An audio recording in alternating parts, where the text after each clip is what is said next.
Hello, welcome to another episode of Chaos of London. This is seems to be a mix of mage and vampire, what I can tell.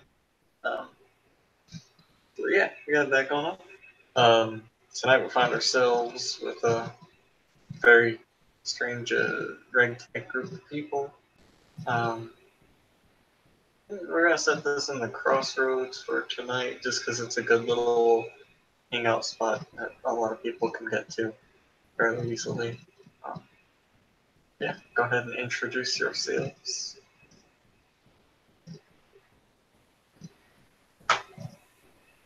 Whoever wants to start.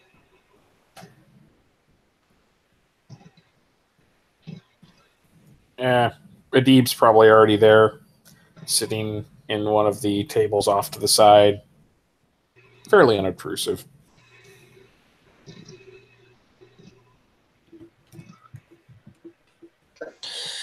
Yeah, Eli will come in and make a beeline for his favorite table and grab a beer.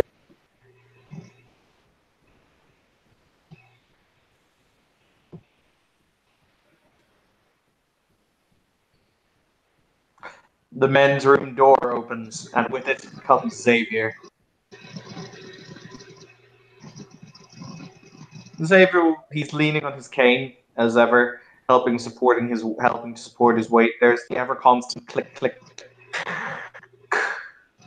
of his respirator as it feeds him air because air is delicious and necessary to live. He will find a seat for himself, and we'll take it. It's over to the next person. Ailey will kind of slip in, and she's been in here once before, so she kind of looks around because to her it's a strange place, but she'll eventually find a seat and just kind of kick back and relax and watch the goings on.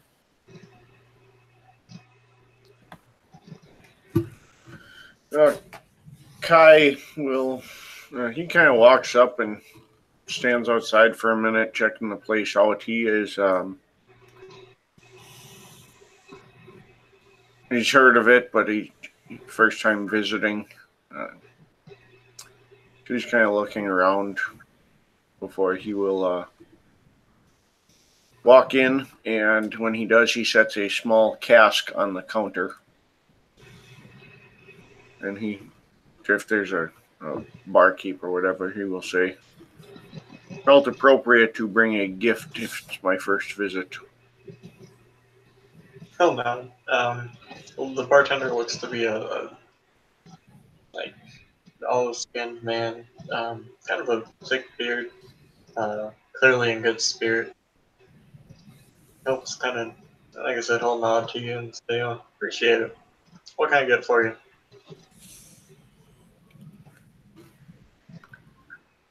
He'll kind of look to see if he recognizes anyone right off the bat, but he'll say, well, we better keep it light, so just vodka if you have it.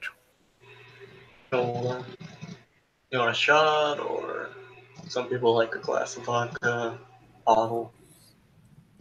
A glass on the rocks. So pour a glass of vodka on the rock.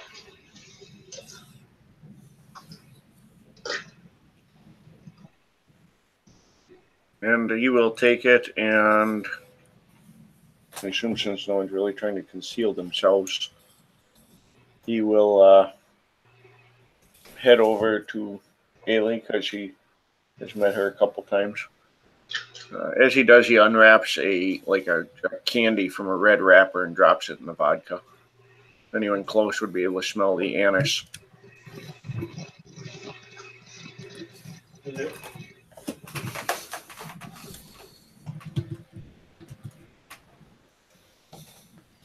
Ailey will give him a smile and a friendly nod as he approaches.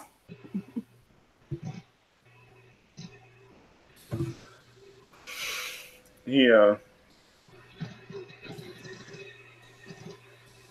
sits down, says, you don't mind if I join you, do you? Not at all. She motions towards an empty seat. So, he kind of looks around, says, "Seems to be a crowded evening tonight." I suppose so. I've been in here once before. I think I've seen a couple of these fellows at my shop that evening. She glances over at Eli and she's like, yeah, I do believe you're correct. Eli nods and raises his glass slightly. I think Adib may have been there, but I don't remember for sure. He was. Yep.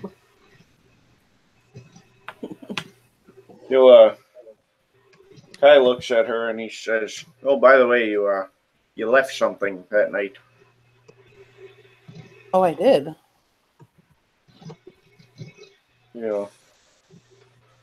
Says, "Yeah, I'm not sure how much of it remains." He kind of says with a little bit of emphasis, but he will slide a small necklace across the table. It looks like a heart clutched in a skeletal hand. And he'll say, "Just in case you ever need a hand." Oh. She kind of glances at it and smirks. It's lovely. He says, "Well, if you find you've are going on a journey and need some extra sustenance, it can hold it for you." That is very handy indeed.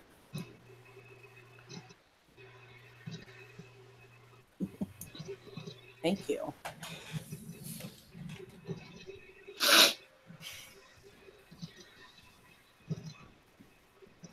He kind of looks around and he says, "Awful standoffish fellows, aren't they?" They are. They are.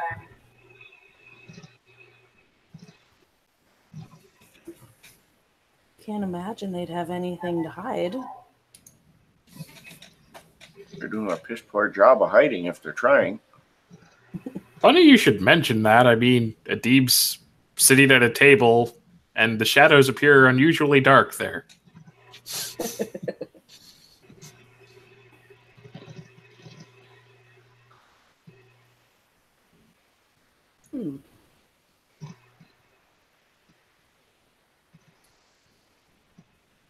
She keeps kind of watching Eli for a minute, and then she looks back over at Kai. Did anybody ever find out what happened with the item he ran off with?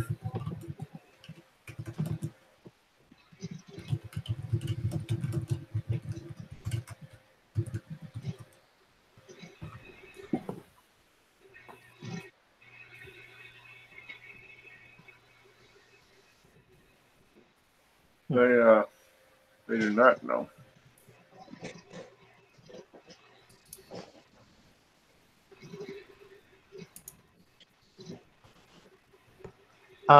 Tiger, quick question. The Crossroads counts as a place outside of the consensus, doesn't it? Correct. Okay. I think I remember Joey saying it's a Horizon realm. As long as what you're doing is mystical in nature, you shouldn't have a problem. I think. Yeah. Cool. Continue. Sorry.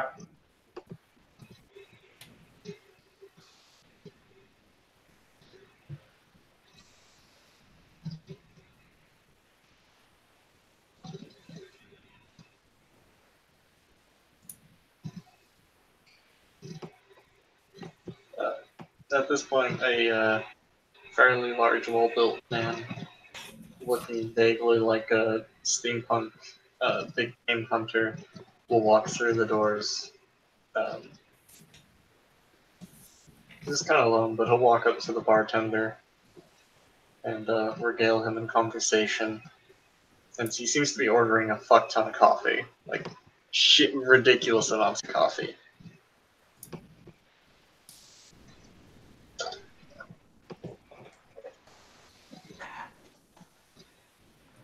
Tiger, what was this gentleman's name again? I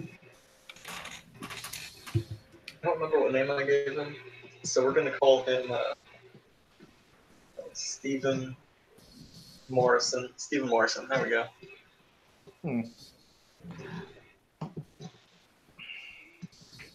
That's valid. Xavier, upon seeing his fellow Aetherite, will stand up. There'll be a little kind of noise as the exoskeleton he wears in order to, keep him verticalates him. Before he will walk over and extend his hand, and he will say, I'm trying to think. Yeah, Aetherites always call each other doctor, even if they're not doctors. Just a thing. Doctor. Doctor. Yes. Dr. Morris, it is very agreeable to see you again.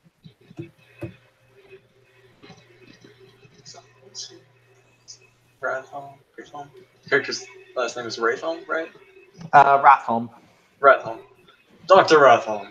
Pleasure to see you. How are you doing? I'm alive. Thank you for asking. And yourself? Doing quite well, quite well. Yes, sir. So, what brings you out here tonight? Well, it is always interesting to see what one's eyes can see. And this place, you tend to see more interesting things than you would, say, walking down the darkened streets of London town. So, here I am, in order to see, once again, what there is in the crossroads to see. And I've not seen you frequent this place. Oh no, I just heard about this last week. Said it might be time to show up. Heard there's some good hunting to be done around this place. That would depend on your quarry. Would you like to do an Aetherite lore check on this gentleman, Xavier? Yes, sir. 1 moment. Let me find my own sheet. By the way, Adib is getting up and heading over towards the pair. Two people he knows. Well, he's seen the other guy. What's the diff of the Aetherite lore? We will say this one's a difficulty 6. Awesome sauces. That's only one success. One success. So, true to his apparel, this guy does seem to enjoy hunting. He tends to hunt a very unusual quarry, typically very large or powerful spirits. And you'll also notice whenever he mentions a good place to find like a good hunting around this, some of the other patrons and some of the workers at the bar are kind of eyeing him a little warily, not that he seems to notice. Of course, because they themselves could be the prey. Xavier, for his part, will shrug and he will say, is there something in this little city of ours that interests you, Doctor? A couple things, as a matter of fact. I heard recently there was an escaped spirit belonged to a former tradition member of the Thanatos, if I recall correctly. But it's out now, and it's mighty upset. Then there's, of course, the spirit that belonged to that Achilles chap that met his unfortunate end those months ago. When Adib gets closer, do I recognize Adib, or is there something to prevent me recognizing Adib? He would probably pull back the hood, so... Oh. Interesting. You're not your normal flamboyant self this evening, Master Adib.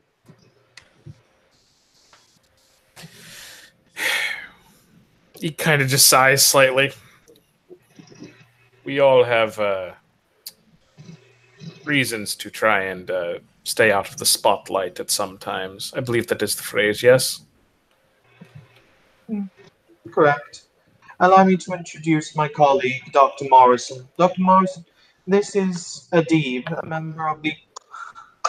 Did you actually identify yourself as a Tectonic to me, or did you not? Yes, by the time my character had met you, he had been pigeonholed into that. Okay, a member of the Teftani. Good to meet you, sir. He'll hold his hand out. Shakes it. You'll notice when they say that Kai's head kind of perks up a little bit. When we say what, sorry? That he's a member of the Teftani. Okay.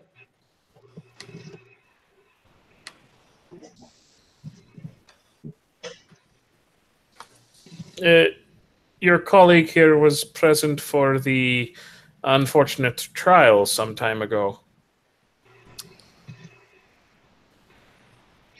He represented the Society of Ether on the judging panel, I believe, yes? Yes, sir.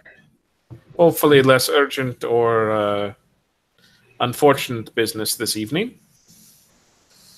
This is just something I do for fun. Ah.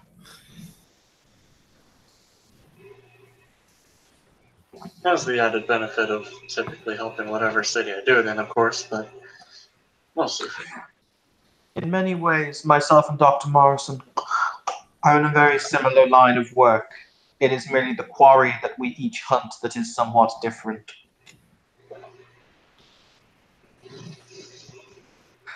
Because, as he will probably know if he knows anything about Xavier from Etherite lore, Xavier hunts demons and evil spirits. Because fuck those guys. They're assholes.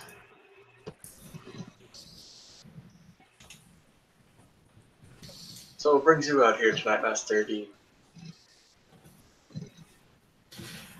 I have not wandered outside of my home for some time.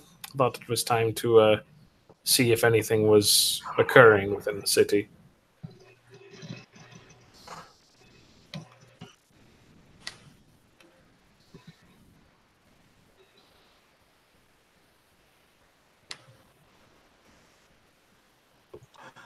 Has something happened? Xavier says, you'll see one of his eyes moves very, very quickly up and down, like zzz, zzz. And he'll say, as I said, you don't look your normal self. It is easier if I stay out of the public eye at this point. There was a incident. Someone used a firearm near my home, and it drew attention.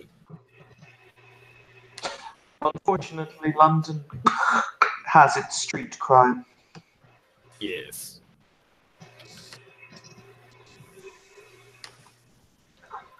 Kyle walked up at that and mentioned, yes, a unfortunate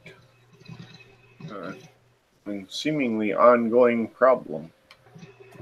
I believe you remember, friend, the night you visited my shop, we had a similar such issue. Yes. Slightly smaller caliber, I believe. Did a number on the man's skull. Hmm.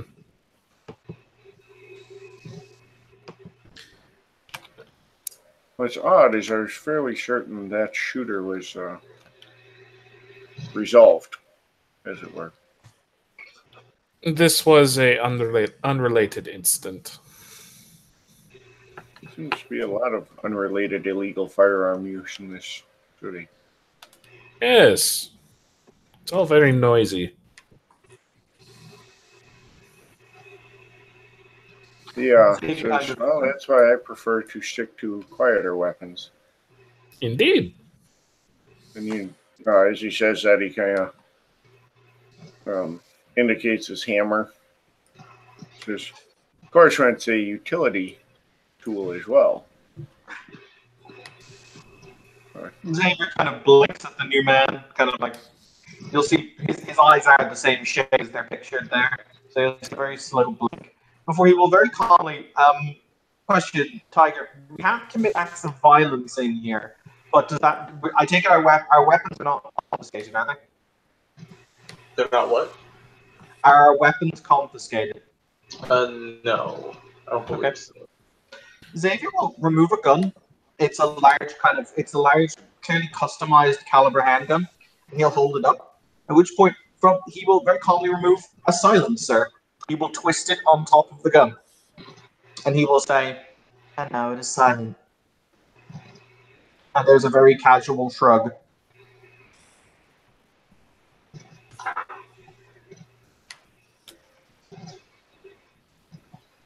I think I've seen those in a movie. Do they work as well as they appear to?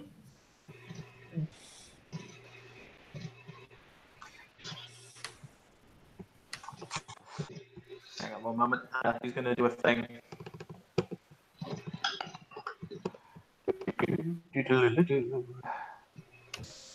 And then Xavier fired full auto around the room. See, no one heard any screams. Ailey's kind of eyeing up the gun, obviously, from where she's sitting, but not saying anything. I was going to ask, scale 1 to 10, how sci-fi is it? It's more steampunk than sci-fi. Gonna spend a willpower on the second roll. Sounds good. Spend a willpower on the third roll. There we go. All right. Basically, what Xavier does is he holds the gun up in the air. He looks at it. He clicks the button on. You'll see him kind of tap it. At which point, basically, Tiger, what he does is he's just going to use forces to. He shoots directly up in the air. But when he does so, he's basically going to use forces to retard the actual momentum. So essentially, the bullet will fly about a foot in the air before it'll come down, before it'll fall on the ground. He's just doing this to show how silent it is, basically. Gotcha. Whenever you do that, it looks like someone's about to yell at you to not fire your gun in the bar, but then they see it just kind of go like a foot up and it'll clatter to the floor, and they're like, "Please don't fire it again." But that was kind of cool, I guess. It's like a novelty gun. So you'll hear that it's kind of I've heard what in real life I've heard what a silenced gun sounds like. You do hear kind of a little like knock of air, but that's pretty much it. So it's like a beep. But he'll catch the bullet in his hand and he'll say, "Does that answer your question?" It does.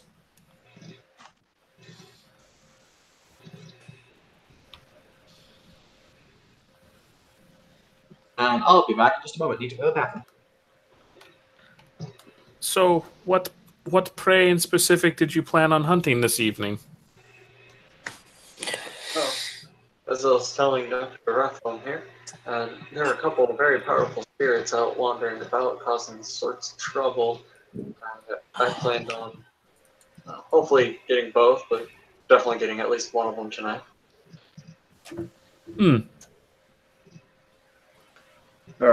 Kai will look at you and say, "Well, I don't know about this Achilles fellow. That was before my time in town, but I believe the other one in question was the man who was shooting people at my shop."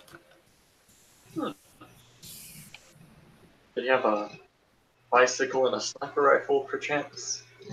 He did. The bicycle makes an excellent lawn chair. I'm sure it does.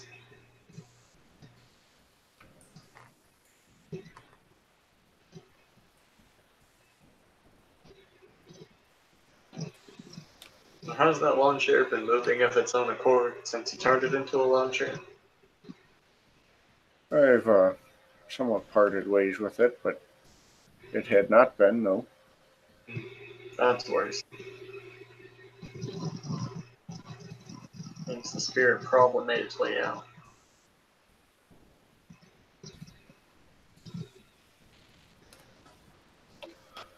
Well, it seems like a logical assumption. If you're concerned with tracking this other fellow down. I might have what we call a sympathetic link. I don't know how your way of doing things might operate that way. A connection of sorts, if you will. It's worth a shot. As long as you don't plan to damage the piece I brought. Otherwise, I can go retrieve others, but this one is not one I can afford to sacrifice. It shouldn't damage it, no. No, I mean, it is. I have reinforced it.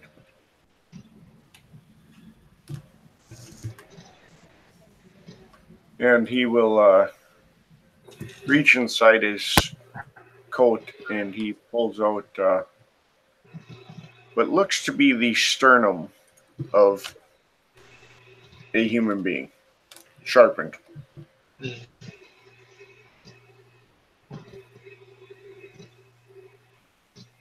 And he sets it down on the table. He says, "This came, well, as close to his heart as we can get." Oy, icky.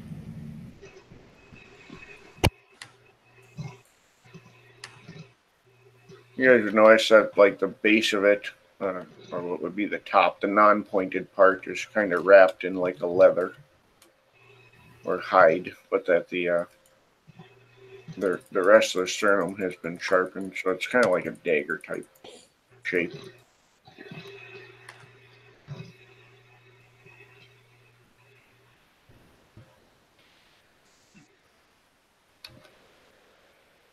Very interesting. We'll kind of look at it. No, it seemed fitting trophy.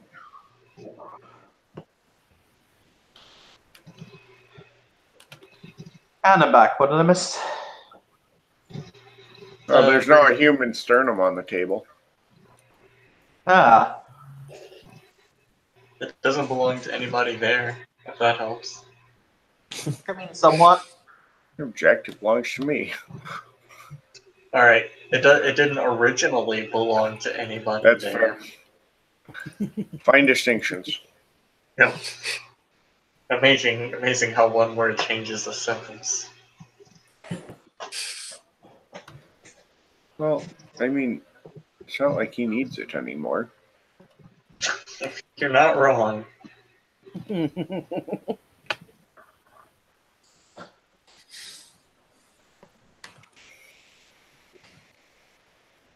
This will cause Xavier to do the greatest emotion Xavier has ever done in a scene ever. He will raise an eyebrow. All right.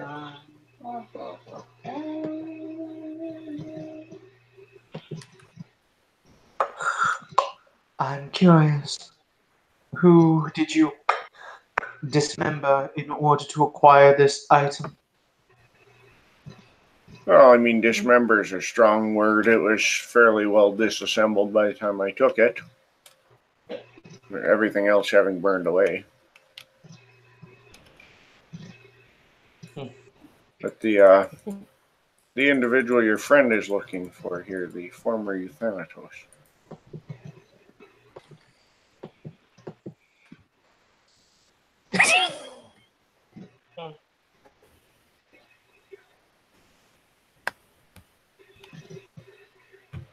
Fascinating.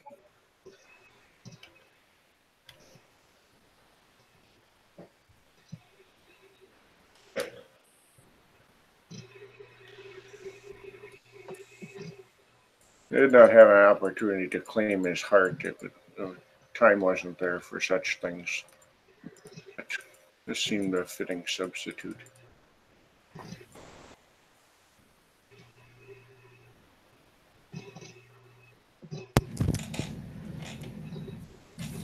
So, if this is something that you typically do for fun, how would you begin hunting this thing? Well,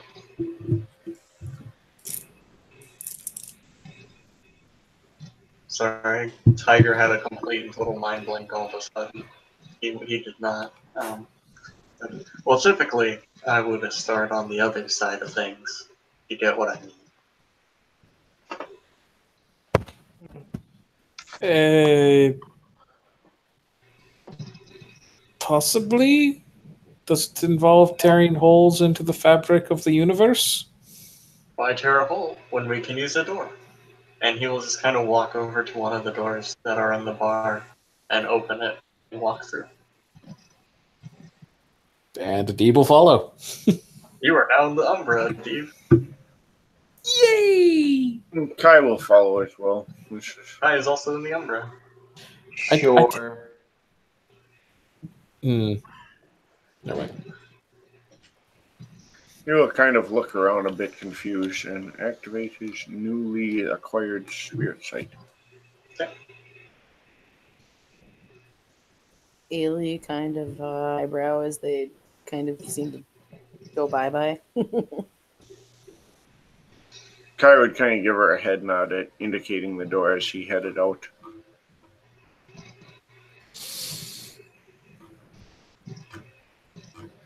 Oh.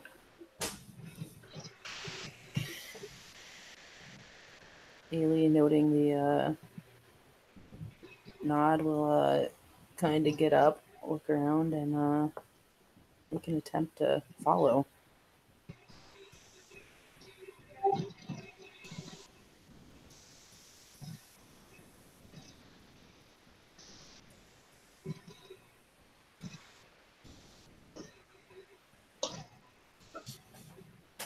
Someday my roll will happen.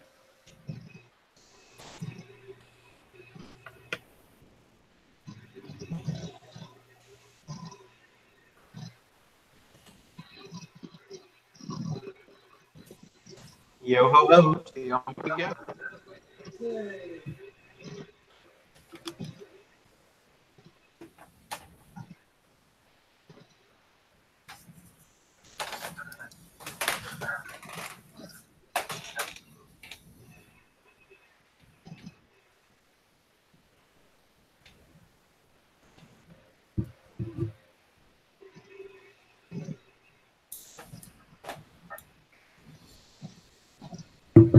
Tiger apparently Discord just hates me.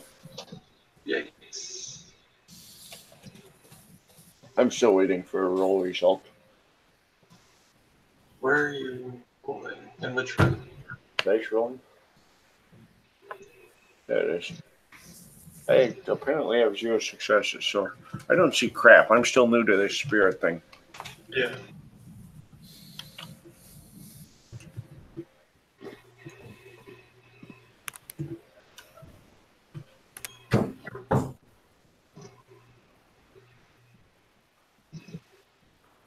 No, he's just looking around trying to figure out where the hell he is.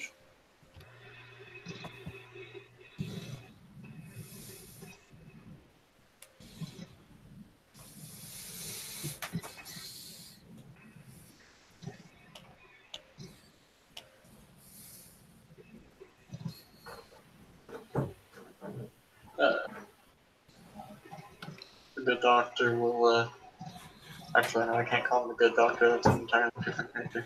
He'll kind of put a hand on your shoulder and say, it takes a little bit of getting used to, don't worry.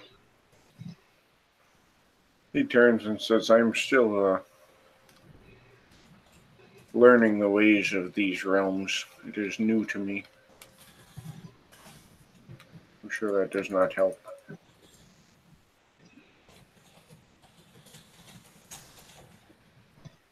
Definitely not. You're getting Yeah. plenty of experience this way. Well, the spirits of the dead are something that are perhaps a lapse in my initial education, as it were.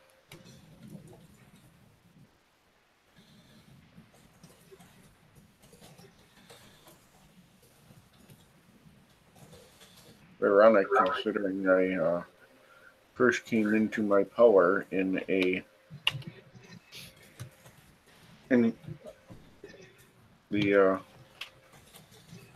at a tomb.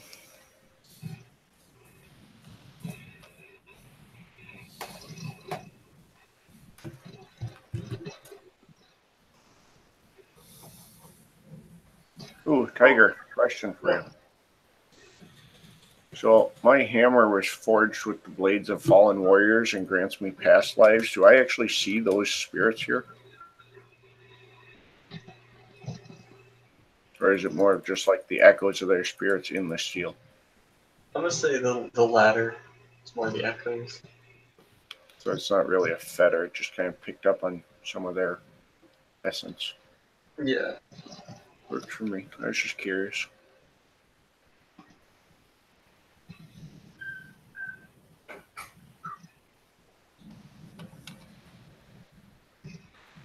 So who all has entered the Umbra?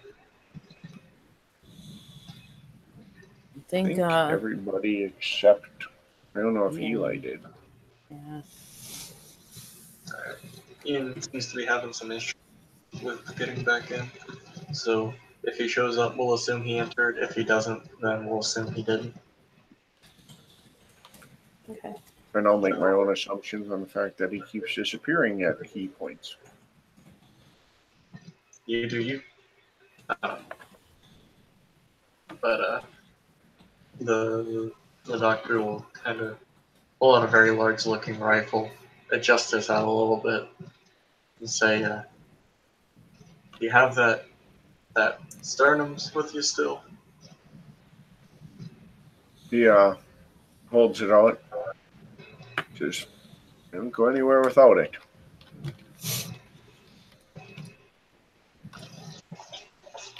He'll just kind of nod.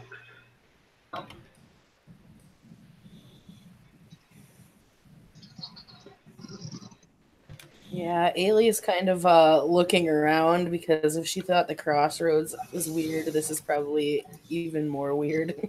Mm-hmm. It's highly ironic because she should be comfortable in the Umbra. Or the idea of the Umbra. More the Shadowlands, but Shadowlands What is did I- part of the Umbra. What did I miss? hey, everybody has entered. Glad to see you finally came back. We're all just kind of standing here, discussing things. I've been here before. Doesn't bother me. Eli spent quite a while in here, as a matter of fact. Yep.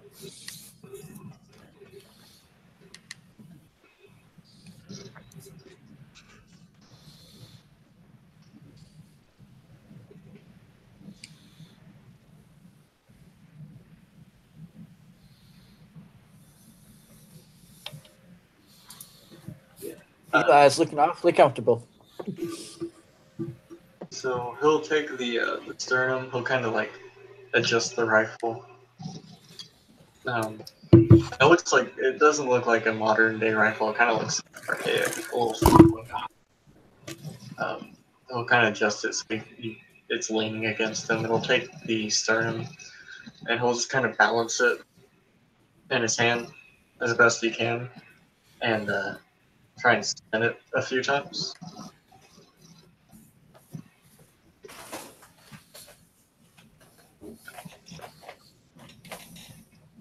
Moments like this, I wish I had correspondence instead of data, because that'd be a great sympathetic connection. That would. Yeah, but good thing he has correspondence instead of data. I see what you did there.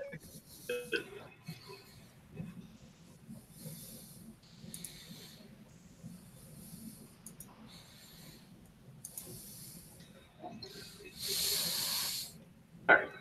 And once it stops spinning, it seems to be pointing in a certain direction, as best as one can tell. And he'll squint at it, look far into the distance, and if everybody could get me a perception alertness based off of sight, we'll say difficulty is 7. Wait, which one? Sorry. Perception alertness based off of sight. Sight based. Yes. Would having 360-degree senses help? Not really. He seems to be looking like pretty far off into the Fuck distance. off! It's not like he's looking for an ambush. It looks like he's specifically looking for one thing. would the ability to magnify, basically to use our eye as a magnifying glass, help? Yes, that would. Okay. My eye can do that. Telescopic lens. I got a big old nothing. What was the Two. difficulty? Fucking come on! Starting at 7. Uh-oh. 2. Oh, I couldn't change my result.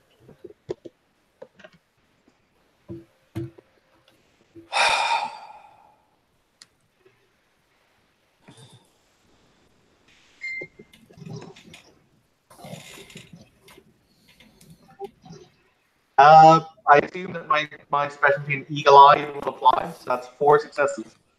Yes, Eagle Eye would apply. It's pretty good. Pretty good Exceptional roll. alertness or awareness? Alertness. Tell us, what do your cyber eyes see? It's 4 successes for me. That was starting at difficulty 7. Oh, okay, then 2 successes. Sorry, I didn't hear Okay. the. Yeah, no, you're good. I know your internet's being fucksy right now. So who all got successes? Me. I did. Me. 2. All right. Oh, sorry, John. What'd you say? I don't see nothing. I'm still trying to take in where the hell I am. That makes sense. So those with 1 success, there's some fairly large blobs going on over there. Those with 2, probably spirits. Looks like pretty big spirits. For our one with 4 successes, those are some giant ass spirits fighting each other. Can I make a spirit lore check? Because I can You see may. them clearly. You may. Hooray! Can I as well? Yeah, go for it. All right. I got a couple dots in that. This is the moment when a D beats a hasty retreat. And by that I mean a D blends into the shadows. Well, looks like I just got 1. Just one. I have 2. Okay. So with 1, sometimes spirits will fight. Usually it's due to like it's not a super common thing, but it might be one of them got onto one of the other's territory, or maybe they have maybe they're like fighting each other for power, so one comes over the other or something. Said 2 successes, right, Evan? Yeah. Okay. 2 successes, pretty much the same thing. But these spirits look pretty similar to each other, and they look like they should be allied with each other, and yet they're still fighting, which is kind of weird. Xavier very calmly reaches behind him into the long robe-like coat that he wears. He will then withdraw 2 similarly painted and ornate steampunkoid handguns, one of which has a vaguely painted gold look, the other which has a vaguely painted silver look. You hear the click click as he knocks the hammers, because that's just cool. If opportunity presents itself, should I just roll Dex Stealth? Yeah, if you want to. What would the diff be? Normally. It's normally it'd be 6. It's not like Yeah. super dark, but it's not like well lit either. If that makes sense. So,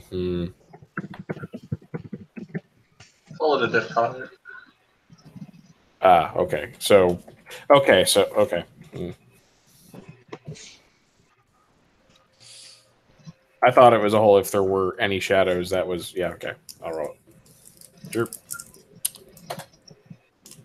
2. Could be worse. Yeah, it could be 1. Yeah. Or a negative one. So the doctor will just kind of raise his rifle and say, Onwards! And he'll start marching towards the two very large spirits fighting each other. Can you give me my sternum back? Yes, he does. On a side note, I would like to thank you for using the phrase, "Does he give me my sternum back?" It's only polite. Eli looks around, suddenly lost, then follows.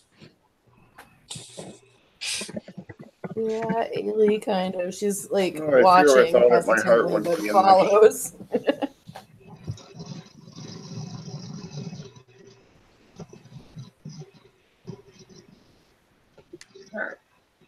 Alright. So he's kind of marching on. Who all is following? From the Eli. shadows, Hadib.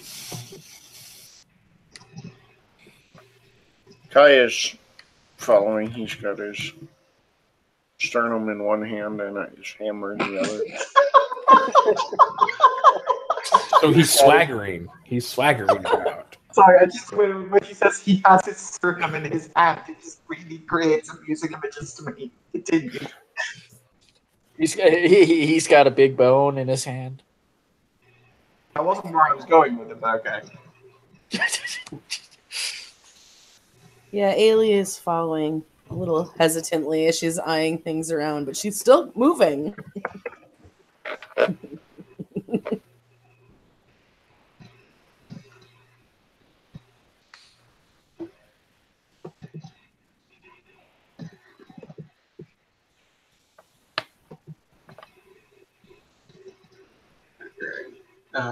He'll actually, after a little bit of marching, he'll stop.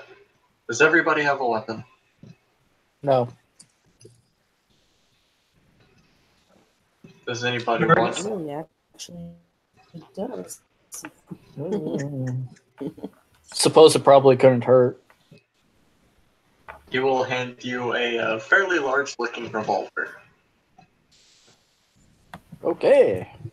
Ivory I hand. don't even know if I marked it, but I know she was given a gun. Yes. I believe it was a heavy pistol, if I remember. I think so. I'd have to go back and I didn't Yeah, mark that's it. a question for you. Because I seem to remember this about Eli. Correct me if I'm wrong. Eli is incapable of using magic to harm people, right? You'd think that. Okay. Yeah. Technically, a gun isn't magic. No, but the enchantments on the gun might be. Also, does he have the rule of three or? Damn it! You figured out that I'm a robot. Shit. Not the three laws. The rule of the rule of three. It's. You'll have to watch and find out. All right.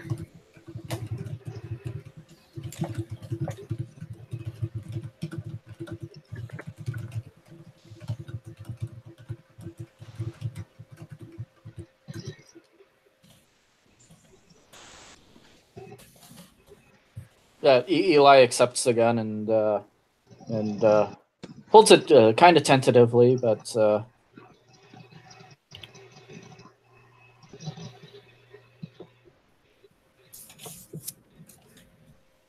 He'll look at you holding it that way.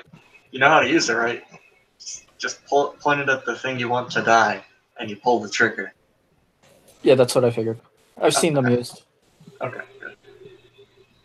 Ailey kind of, she pulls out her gun and she kind of looks at Eli. Here, I thought you'd have the other toy you acquired. It's currently under investigation. As they're walking, he's going to turn to the three and he's going to say, "You know, if he blows his foot off, you're going to have to do paperwork." Nah, I can Paperwork's take for care my of it. assistants. Excellent. I see that we have both mastered the ancient honorable practice of no, get the intern to do it. You alright, Ian? Foot hurry? I'll take this.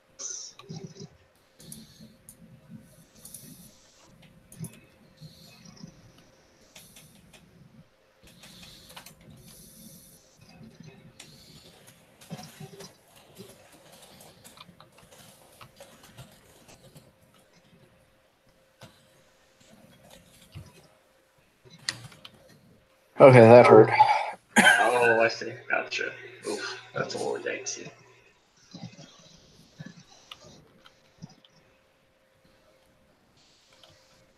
I'm alright though. Glad to hear. Alright. So as you guys start to approach, another perception alertness. This one will be difficulty 6.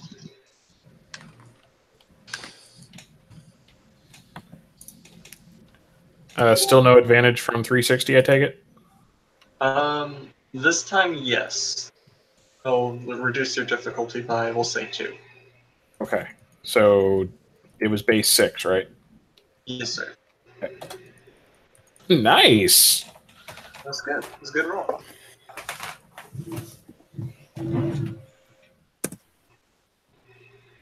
Four. Nice. We Everybody's both see rolling it coming. Yeah. I did something this time.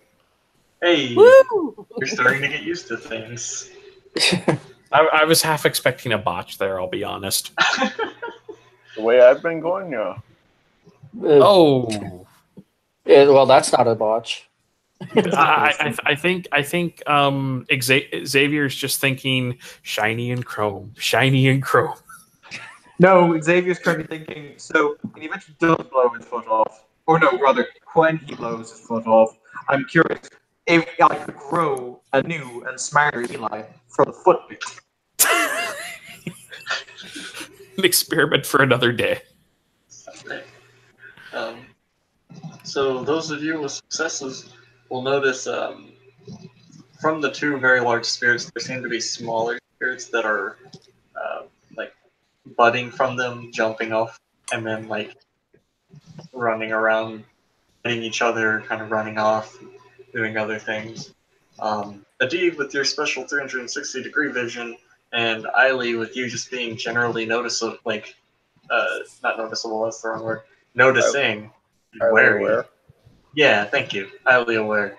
A bunch of them seem to have like surrounded you, but there's some from both sides, and they're fighting each other. A few do seem to be coming towards you guys, though. And they look like pretty ugly little monsters. Cute. Some of them were like bone white, like kind of skull-looking faces, more arms than they should have, scuttling around. And the others are like blood red, standing upright, looking fairly human, all things considered, with like knight helms for faces. Wait, so I there's. also got. Sorry, go ahead. I also got 4 successes. Is that what I see too, or Yes. okay? So we've got ones that look like they have medieval knights' helms, and what do the other ones have for faces? Skulls. Undead versus knights. Lovely. I'm having medieval flashbacks. Now the ones that are coming towards us, I assume you said there are ones from each group. I'm guessing the only reason they're not fighting each other is they happen to be approaching via directions where they're not running into an enemy. Basically, you did notice like there are a bunch around you, most of which are fighting each other, but there's like 2 from each group that have not seen each other yet, have seen you, and are like, "Oh, food," presumably. Is there a way that I could, if they have not, assuming they have not seen me, is there a way that I could position myself to attack 2 of them as they pass if I split my dice pool, or are they not close enough to each other? So it's like 2 from each side, and both of the 2 from each side are sticking pretty close to each other. Let me see if they notice you real quick. If they do, then I'll just have to attack them directly.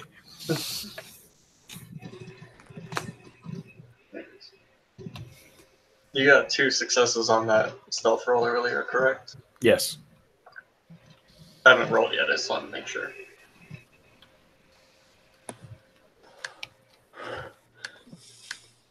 I really need to get me an item that replicates arcane. Apple Jacks. Oh, those are amazing. Yes. Applejack? Oh dear. Okay. Yeah. So they do seem to notice you with these. Snack. Tiger, you said they are humanoid looking. Does that include their size? They're a little larger than most humans. Like it's feasible that a human could get to their height / wideness, but they're like upper tier. Are Makes they sense. out of what we talked about, what we messaged about earlier?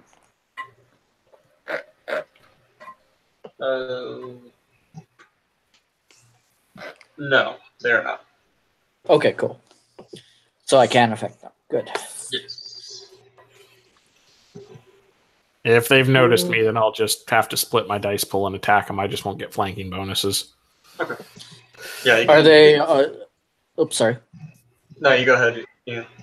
Are they obviously approaching on a aggressive manner? The ones that are like bone white, definitely are. Like they saw you and they suddenly started scuttling even faster towards you guys. But the ones with night helms seem to be approaching a bit more cautiously. All right. I think I've got an action I will take then. So let's go ahead and roll initiative.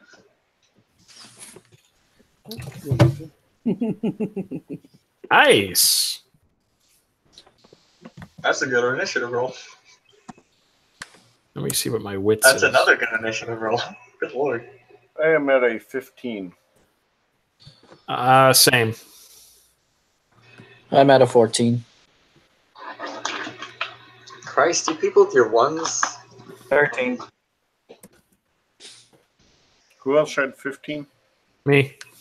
I have wits 3, dex 3. I have Dex 4, Wits 3. Is it Dex first, then Wits? Yeah, Dex first and wits. Okay, so me, you, and then Ian. I gotta add my. Oh, yeah, that's Yes, just and my with three of Dex us. I don't know who else has what. Yeah. I was just trying to sort out the tie. Make life a little easier for Tiger. Yep. I have 13.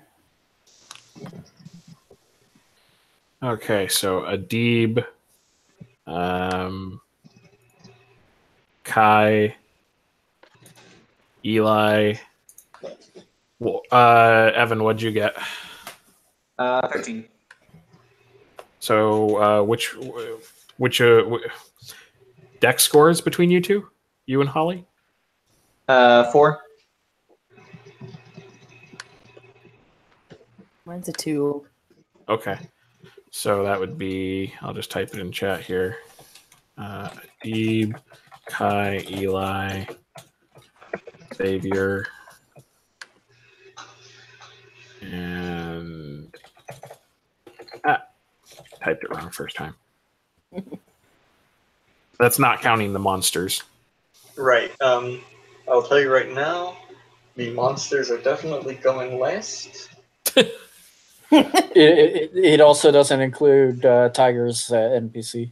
That's true. I forgot to roll for him. Thank you for reminding me. No, he was just going to let us handle it. You know, save his ammunition. He'll wait for the Yes. killing blow so he gets the XP. Exactly. That He- sounds like something he would do. He doesn't want to waste. He doesn't want to waste the elephant ammunition. Each of those elephants are really expensive. Tiger, at some point I'm making an elephant gun that shoots elephants. I just want you to know for posterity. And it's my fault.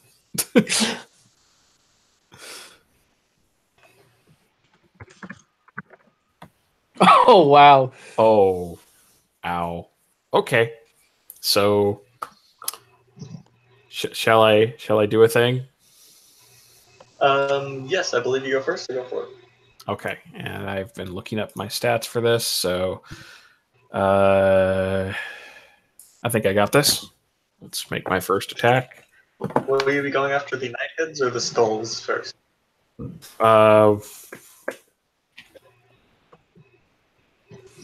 am I the same distance from each? Yeah, they're equidistant. No, sorry, I should rephrase. The skulls are a little closer because they like came at you guys a bit quicker. Oh, I'll go after the ones that are coming quicker. That's the skulls, right? Yes, sir. Okay, I'll attack the skulls. Okay, striking at the first one. Let's see if I actually connect with the first strike. And this is splitting dice, obviously, because I don't have time actions. There we go. Is it dodging or? It is not. Okay. Want me to roll damage? Yes. Okay.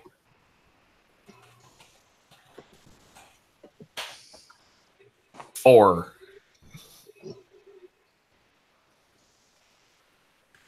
4 damage. 4 ag. I believe spirits can soak ag. But these are minor ones, so they don't have a very impressive pull for it. If it's still standing, well, if it's still standing, can I actually make a second attack on the same one? Yeah, that's fine. Okay. He's soaked 1, so he'll take 3. He's looking a little hurt. Okay, I'll describe it once I actually get the second roll in to see if I actually succeed, because it'll be more impressive if I actually kill it. Yeah. Second one. Ooh. That is not a hit. That is a botch. I felt like throwing that weapon. It's all good. It's a little ways out now. So to describe what that looked like for other people, it looked cool at first because Adib popped out from wherever the hell he was hiding and drew something from within those dark robes, which looks vaguely like this. I'm going to link it. Oh,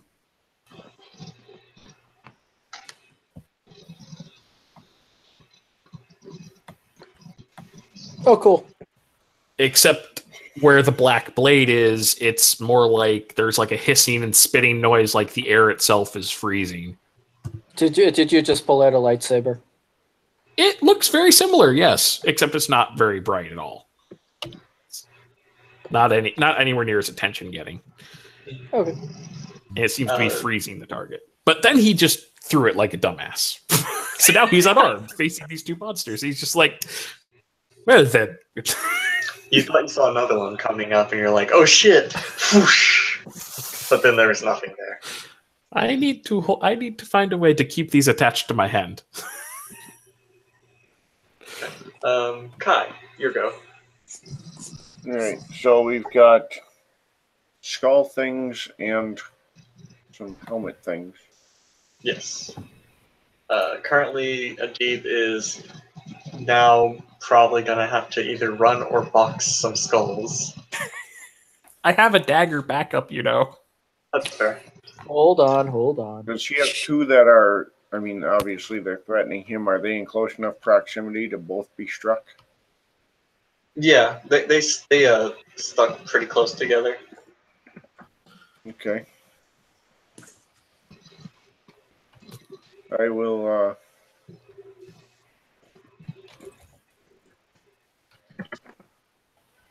run to his aid. He hit one of them, correct? Yeah. Lift down the other. Yeah.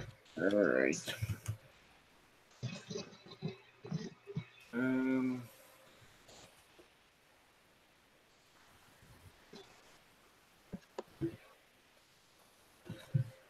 I will hit one with the one he already hit. I'm going to hit with my hammer.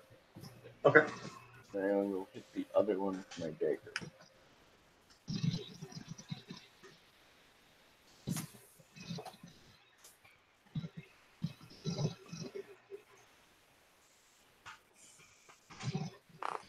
That is my hit with my hammer.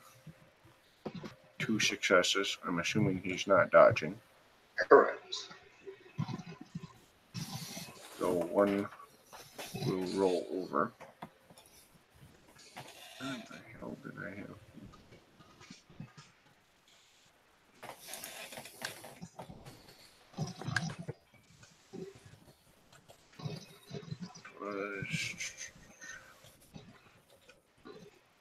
Seem to have lost something on my sheet. Also known as I'm looking at the wrong section.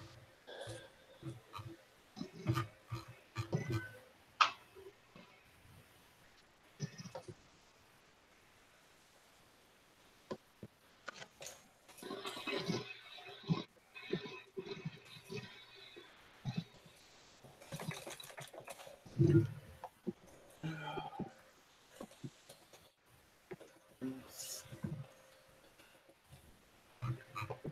+1.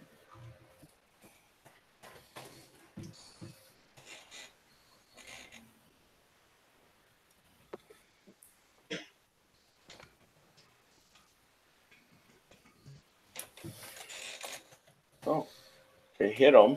We didn't do a significant amount of damage, but I hit him.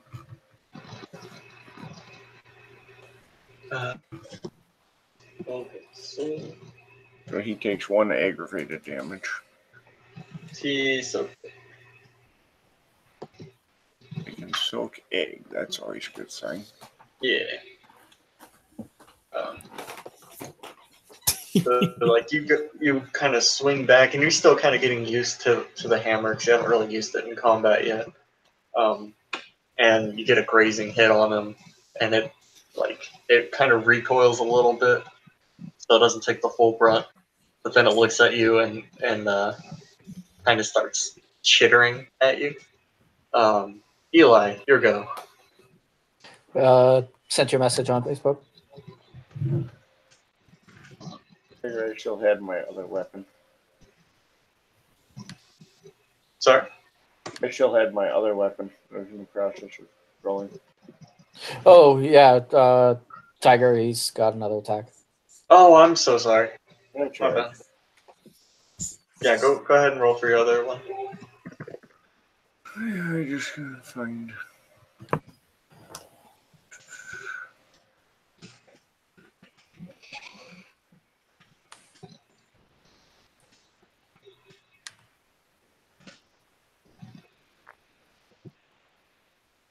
Find my neat notes on it.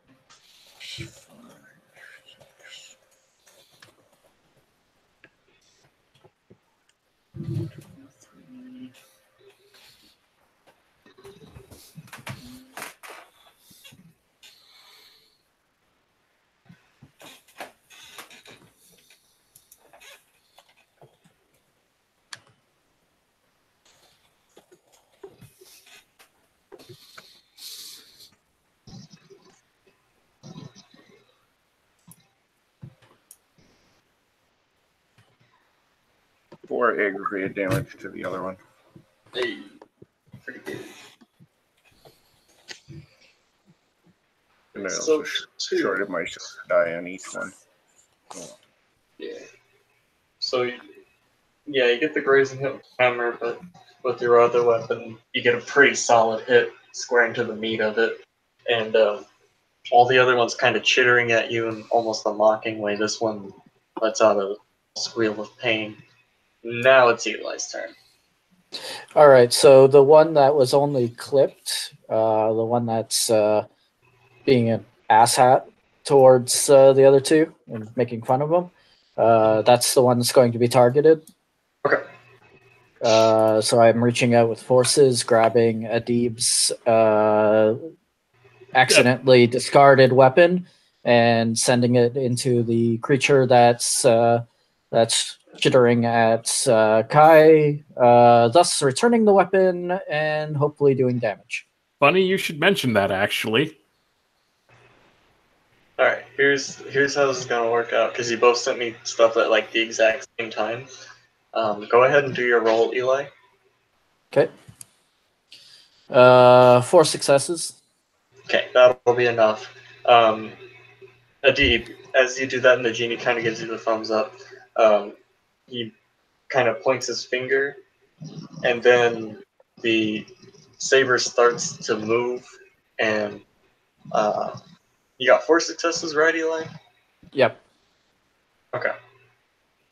And you were targeting the one that was The- like laughing. Yes. Okay.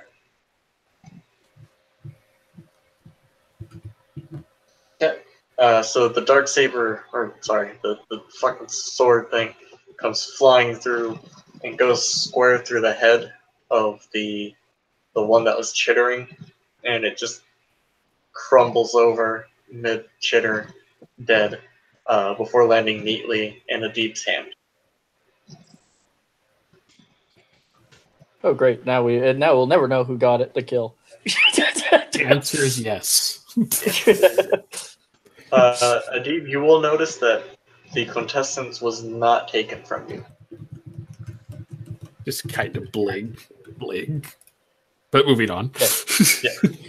Eli was obviously pointing his hand at the weapon and just like mock throwing it.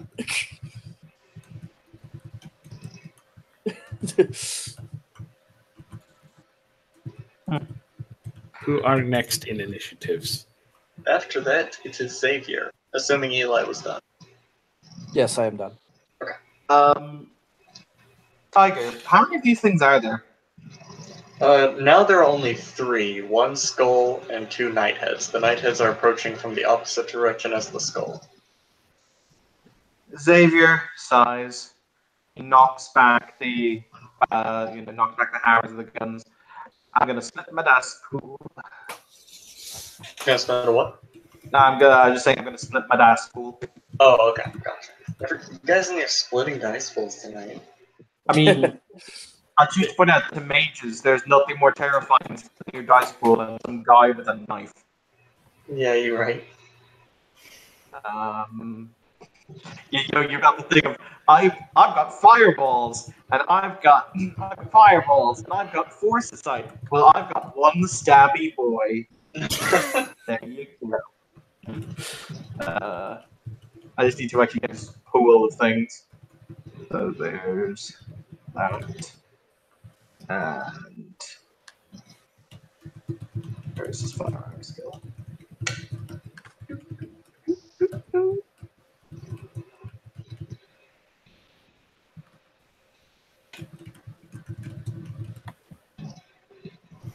Okay, so that's cool.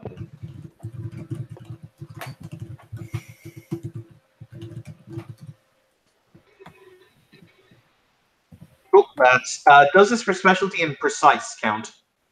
Yes.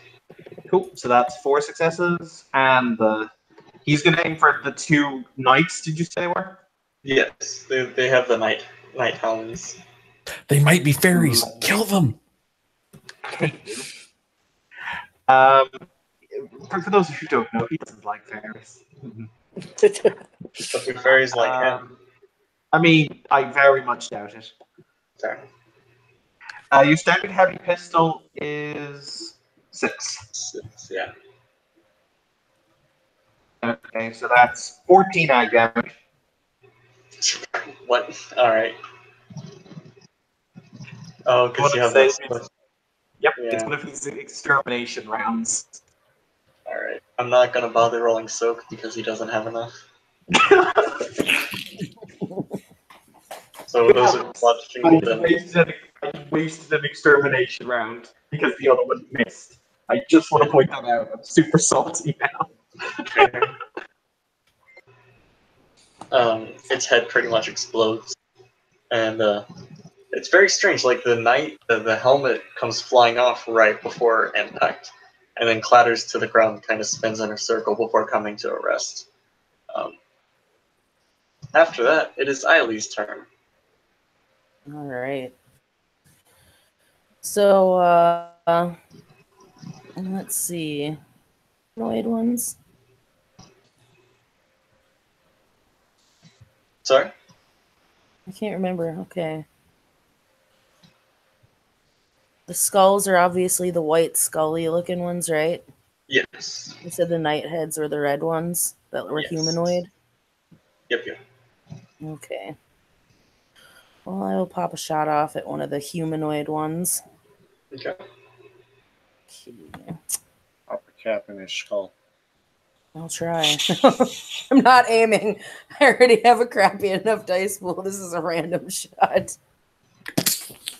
Just don't let their dice pool split you. Right? No, that's Oh, good. I have three successes. Hell yeah, Woohoo. roll that a dope ass damage. All right. She turned it sideways. That's a kill shot.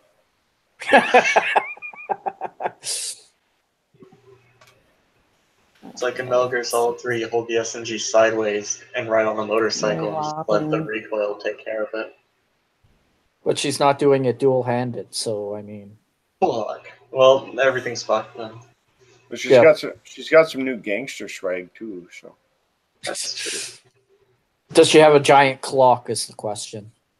no, it's a heart clutched in a Ones skull. don't cancel damage. Derp. They do not. Yeah, what's so that? that would be So 1, Three. 2, 3. yay. Woohoo! He's up 2, so he'll take 2. Or take 1, rather. So, I can math. Okay. After that, it is the night head. And the one just saw his buddy's head explode, and then he got hit with another bullet. So he is making he's not gonna make a run for it, but he's going to pick up his buddy's slowly dissipating corpse and just kind of hold it in front of him and hope for the best. Meat shield. Yes.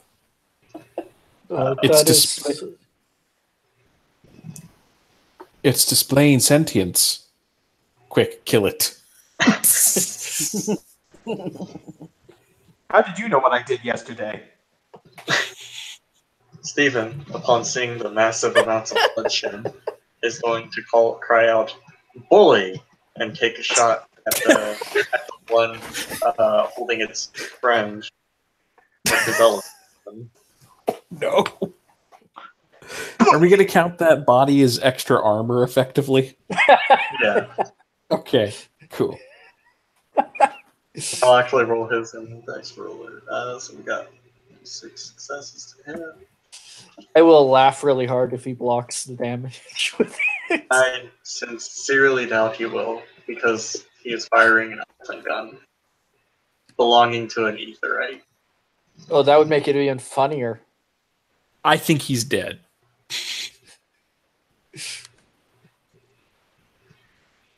Yeah. But come on, wouldn't that be funny? Like, shoots it, bounces off the... Yeah, No, worse.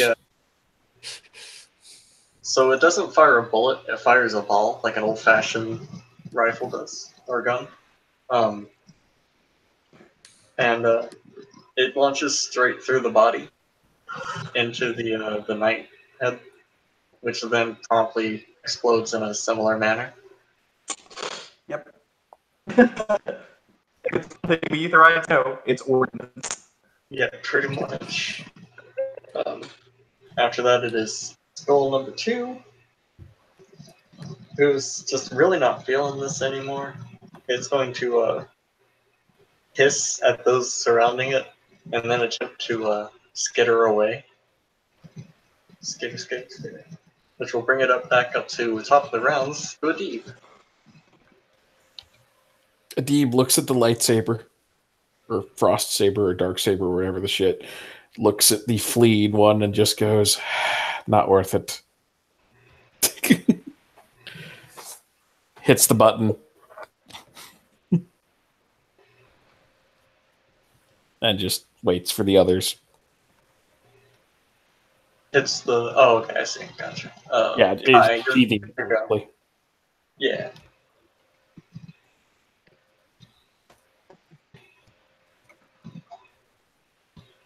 So, that's all you're doing? Yep. Okay, yeah. Go ahead, John.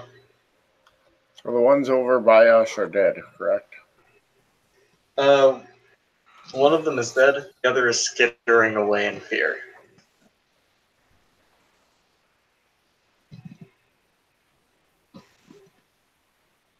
And I assume because we're in the Umbra, these guys are actually made of like an ephemera, not matter or Correct. life. Correct. I cannot affect him directly. Well, you're in the Umbra, which means you can hit them without having to worry about using Spirit 2 or whatever.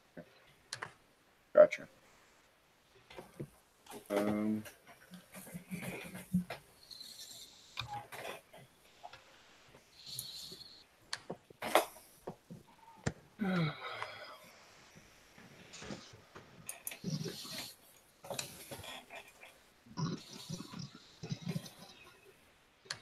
Can I tell if it's like a life pattern or a spirit pattern? It's the creature that's running away from you. Yeah. Definitely a spirit pattern. Okay, so I would affect it though with life or matter, since I'm here too. I think it still requires spirit. That's what I was getting at. But the landscape and stuff I can affect as matter. Yeah. Perfect.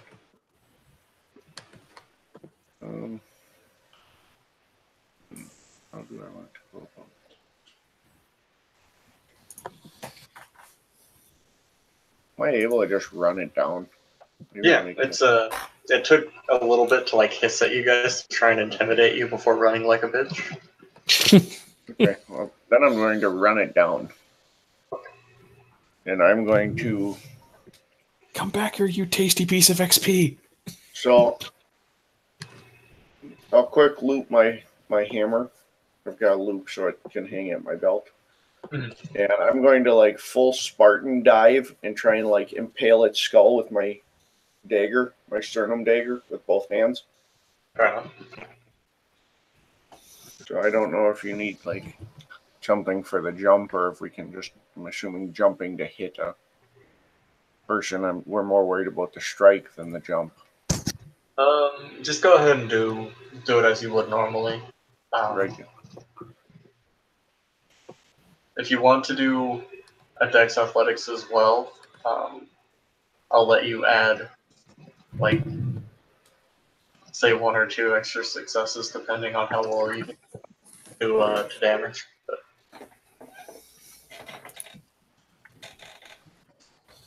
I had 3 successes. is that for the melee or For the the dive. Okay. Yeah, that'll let you add 2 extra dice if you manage to hit. Okay. Great part about using a knife. The amazingly low diff hit. Yep. Especially when you enchant it to lower the diff to hit.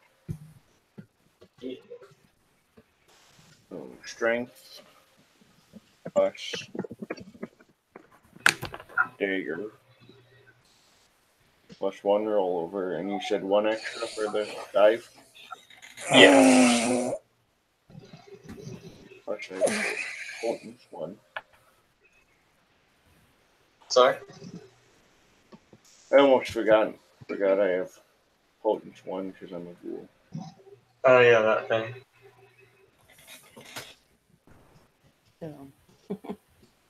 It takes 6 aggravate as I drive my dagger into its skull. Let's see. See how hard you kill it. Like you've killed it, but yeah, soaking still. You can almost hear Xavier think, Barbarian. So yeah, you killed it pretty fucking hard. How you want to describe it? I'll let you describe it if you want. Well, I'm assuming driving his dagger that hard into its skull, if it was wounded, it probably like just legs kick out forward and it goes straight backwards. The dagger comes down and just blasts its skull against the ground. Sounds good.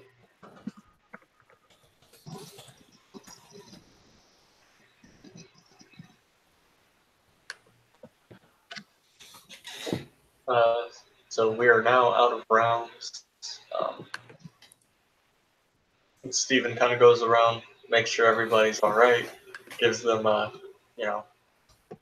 good words of good job, good fighting, etc., etc. Except for Adib, to which he just goes, "You need to get out more."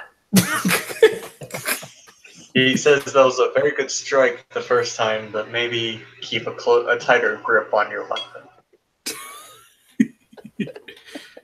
Xavier from behind him will say, either that or I'd recommend a small leather strap. That might actually be handy. Of course, I don't want it swinging and hitting me. Might be better if it goes flying off into the bushes. At least it can be retrieved. And he gives a smirk to Adib.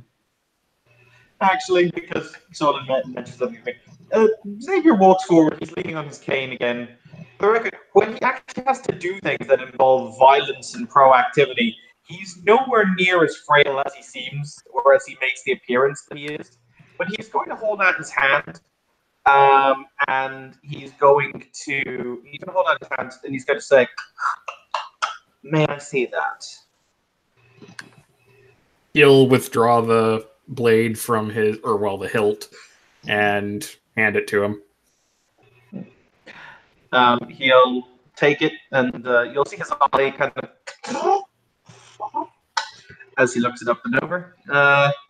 Tiger, I'm just going to throw on Prime side to have a look at this here little enchantment on this here little knife. Oh, Nelly. Sorry, you got a little rebuttal for me, Evan? Xavier is just throwing on his Prime sight in order to have a look at the dagger that Adib is using to actually fight with, so he can basically examine the enchantment. Solomon, you go ahead and describe. Okay, so first thing you notice is there's 3 different enchantments. And I don't know how to express this in terms of how bright or potent it is, except by number of successes put into the rituals, which total about 50. Mm-hmm. So there's a lot of work and effort put into that thing. It's basically the 3 enchantments are one which is generating cold energy, which would form, the blade. One which is intensifying that energy and making it nastier, essentially turning it to ag. And one which is keeping it locked at all times. Essentially, the blade is always there, but it's inside the hilt until he opens it. I hope for his sake he keyed that to himself.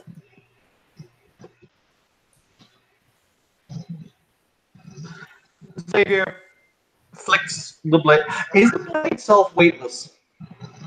I mean, it's a well built but metallic sword hilt that's hollow and has a crystal and a ring inside it. So I mean, it's probably pretty lightweight. Oh no, I mean, does the actual blade itself possess mass? Oh no, it doesn't. It's a forces effect. Cool. He will kind of look it up and down. You'll see him holding his hand to weigh it, and he will say, "This is interesting. I'm almost impressed." Before he will hand it back. Shrug.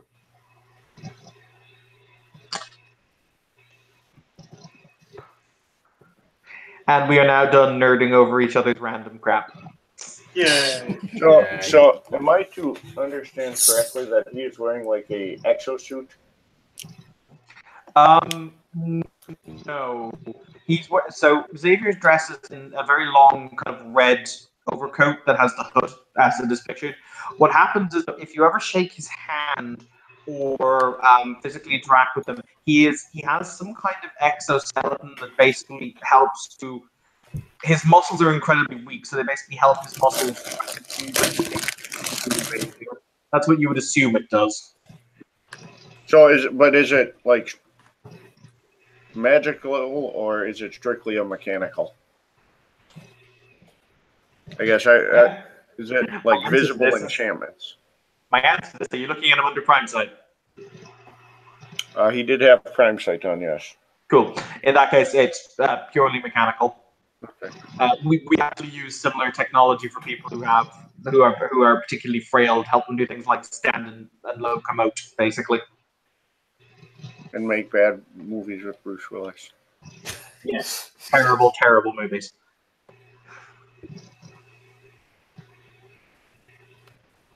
Eli, will look over at the. I'm assuming the two big titans are still fighting.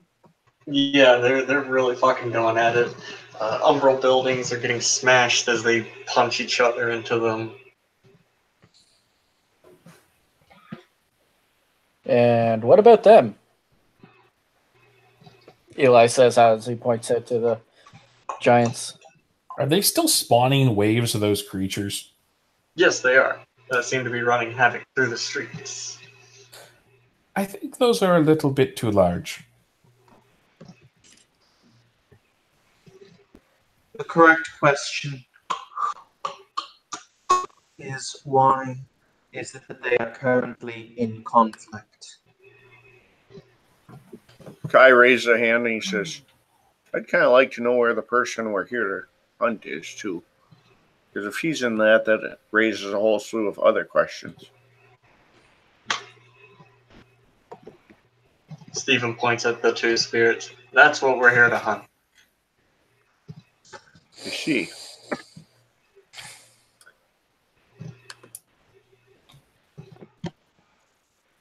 Mr. Stephen, or Dr. Stephen, or whatever your form Dr. Stephen Morrison. I'm a little rusty on the titles. My apologies. Tell me, when we kill them, what happens? I mean, they clearly a lot of energy, power, whatever you want to have it. I mean, we're not talking like mushroom cloud, are we? Generally, yes. However, he'll kind of like reach behind him into a small pouch that he has and pull out what looks like a thermos. And he will open it up. As soon as we kill them, the essence will get sucked into here where I can just. So you encapsulate this essence. Yeah. Fascinating. You have I'm gonna make up a name. An etheric interpol spiritual decompilator. Correct. I call it the spirit juice thermos. Because most people don't know what I'm talking about. I'd just call it a phylactery myself, but He gave the right to let this moment share a look that will only be translatable to other people who understand Etherite jargon as, oh my god, they're Philistines. Continue.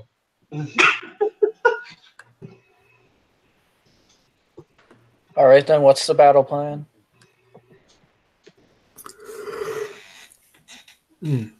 Battle plan is Solon might need to get some sleep here soon, unfortunately. So Adib can just scout for people. Does that sound good? Yeah, that's fine. Okay, cool. All right, I'll catch you guys later. See you all. Have a good night. Later. Thanks for seeing. well, my question for you, the good doctor, is if we are going to store these things in a thermos, what is your intention there? You'll understand I have to live in the city too, and if you're walking around with a nuclear thermos, I have concerns. I don't just walk around with it, that'd just be stupid. Well, As soon as it's encapsulated, I send it back to my lab, which it's very, very difficult. I'm not going to say impossible because nothing's impossible. Very, very difficult to get into without my permission. so you are securing this where you will later utilize it for experiments. Yes, for the betterment of mankind. Well, assuming your lab is equipped to handle such things, which if you're going to have a lab, I would assume you would outfit it for the task. Works for me. I would be curious in discussing your work later, but for now, let's get you a thermos battery.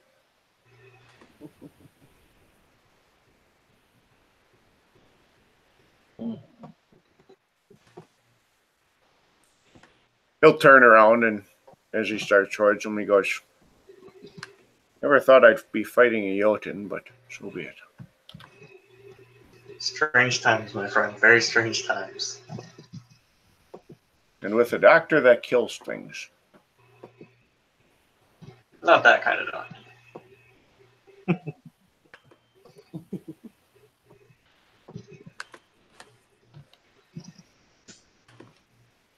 But personally, I'd suggest finding a vantage point, as it were.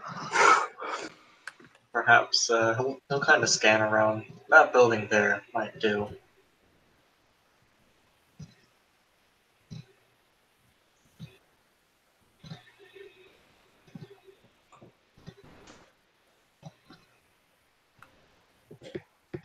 Haley kind of glances at the building he's directing them at.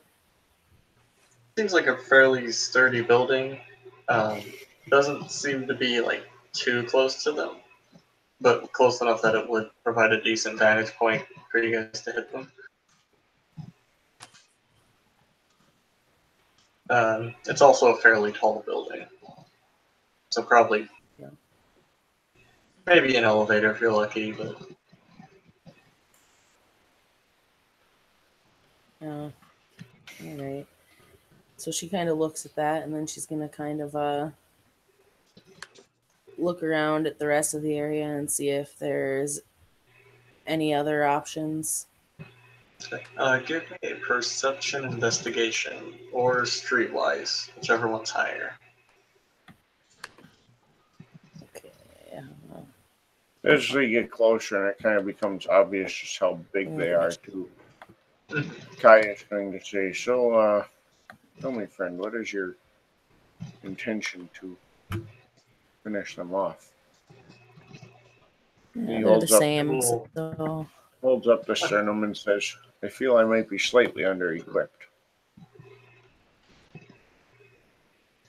He will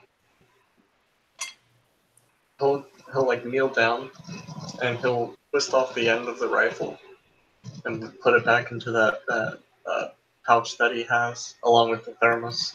And then he'll pull out the head to a blunderbuss, start twisting it on the end.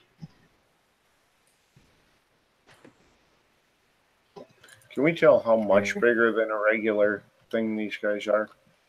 They're fucking huge. Like they're not quite Godzilla sized. So we're talking like legitimate, like Jotun giants. Yeah. Like there's a reason he suggested the top of the building. Is the building close enough I can jump to reach them? If you got a running start, it's possible. Good enough for me. I'll start climbing the building. Okay. Like, I'm assuming flights or stairs. Yeah. No elevators, cause Umbra, but. I got one success on my roll there. Okay. There's a few buildings that could work for the purpose. The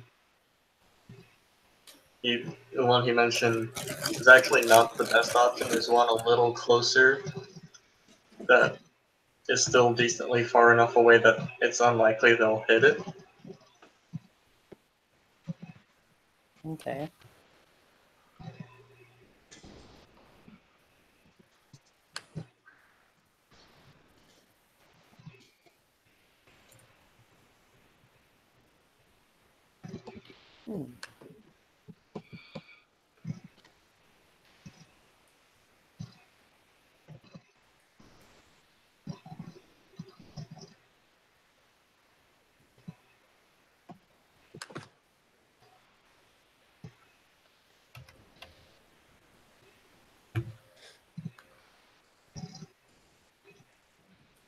And she will point out that there is also another building that could work as well.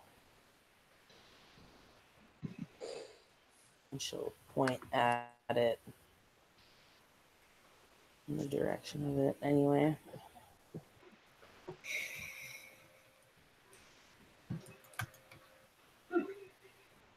Yeah, that might be a little bit better. Let's try that one.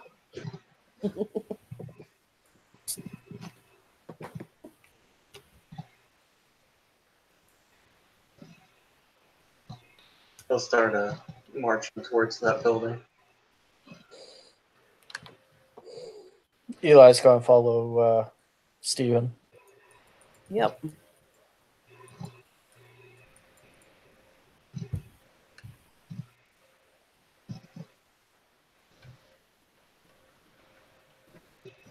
Kai follows wherever the rest of the group is going. If they're headed to a different building, he will start up that one. Okay.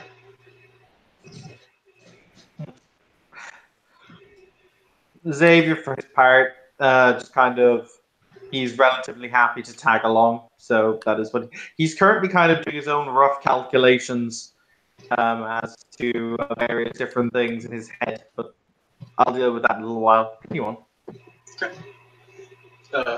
So he starts marching up the stairs,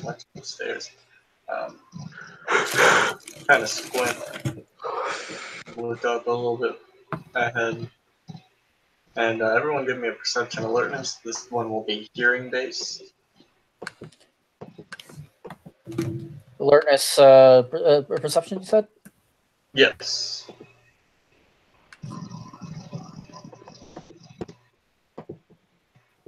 Perception alertness, hearing based. Difficult 6 starting off.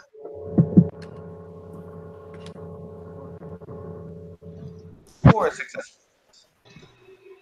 Or successes as well. Alright. So everyone who got successes will hear a loud thump, thump, thump as these creatures are battling each other, just pounding away. Their steps and their battle getting slowly closer to the building you all are in. And the doctor will say, I suggest we hurry, lest they come smashing into the building. Oh, yeah. Eli is going to start doing something on the fly as they're running. Okay. Spending willpower and a... because he's doing it on the fly, I'm assuming the difficulty go up. He'll spend a quint to negate that increase, if that's cool with you. Yeah, sounds good.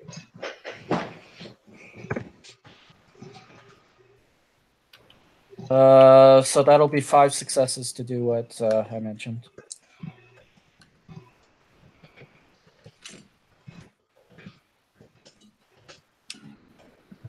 How is it 5? Because I'm using a willpower plus the quint to lower it, plus it's only difficulty 5 to begin with for using my unique concentrating through my unique Okay. foci. Okay. So I it'd be didn't hear difficulty you. 3. I didn't hear you declare the unique foci. I'll allow this time, but make sure in the future to declare it. Okay. It also So- may just be missing it, you know. So it'll be But yeah. 5 successes in total. Okay. Would you like to continue it, or are you going to let it go there? I will continue it. Okay. Let me know when to roll again. Does anybody else have anything they want to do in this little brief mini round?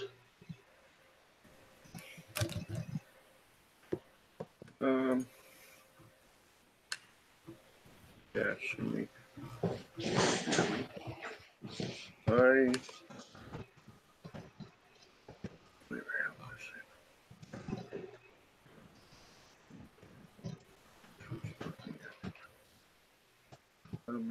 Magical effects.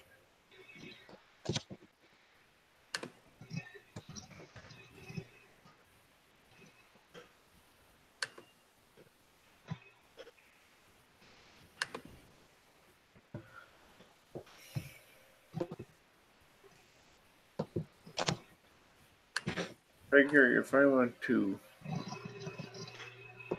harden an object, like I want my clothing to function as armor briefly. Mhm. Matter 2 Prime 2 should be sufficient for. Well, I Sure. lied. I found it. Matter 3. You got it. Yeah, it's I'm just trying to point out it's matter 3. I can't remember if it was 2 or 3, and then I couldn't find it on the chart. No, we're good. Perfect.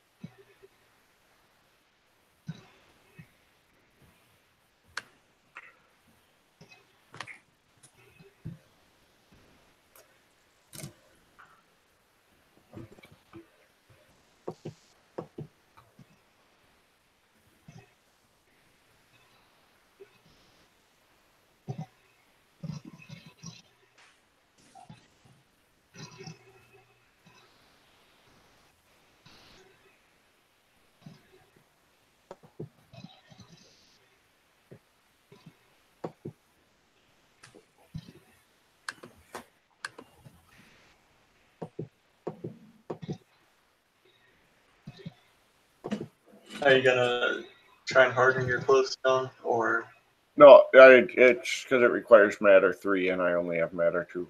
Sorry. okay? No, you're good.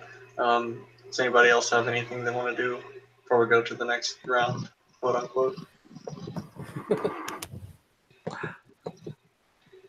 I need to be doing. I got one or two things I need to do before I can go to bed here, so I'm going to drop out at this point as well, guys. But just say Xavier is hanging around or whatever else. But it was lovely playing with you, and I'll talk to you all soon. Tiger, we got to play D&D tomorrow. It's going to be fun on the bus. Oh yeah, catch you guys later, or catch you later. Rather. I'm still reading. All right, and if neither of you have anything else, go ahead and do your next roll, Eli. Okay.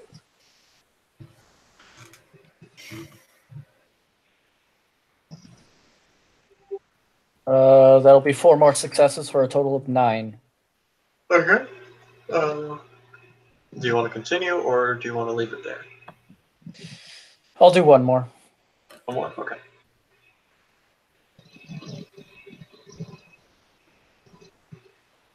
Go ahead and go for it. Okay. It'll continue with the unique foci, willpower, and quint. Okay. So that gives me 11 total successes. All right. Where are you gonna end it off? Yeah, What are you trying I think that should. I'm trying to call what we talked about in the Facebook chat. I'll let you roll with the surprise on that.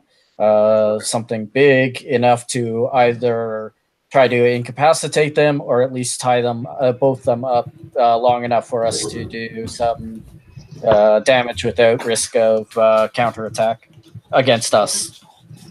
Right. Okay. So you in your head you hear something saying, "Stall for a few minutes." All right. Eli will respond. All right, guys, we need to stall for a couple of minutes. I got something.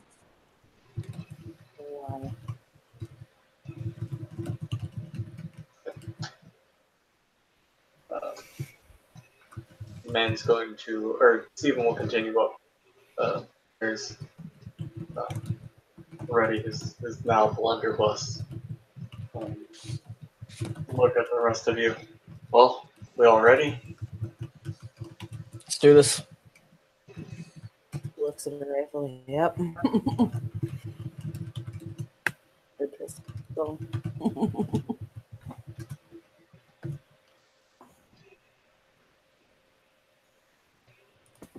Are we re-rolling initiative or? Yeah, go ahead and reroll. Oh, this should be interesting.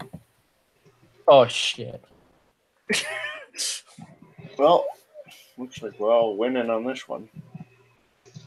Oh man, this is gonna be the exact opposite of last combat. Right. Watch, Steven will have like a 10. Even.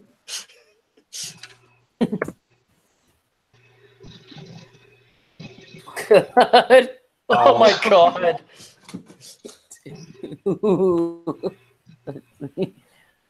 Well, I at I have least a have total of 6 for initiative. I have a 9. Yeah, I've got a 9 as well, but I rolled a 1, so I'll let you go first. All right, Steven also rolled a 1.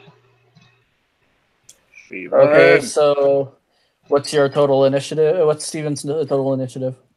It will be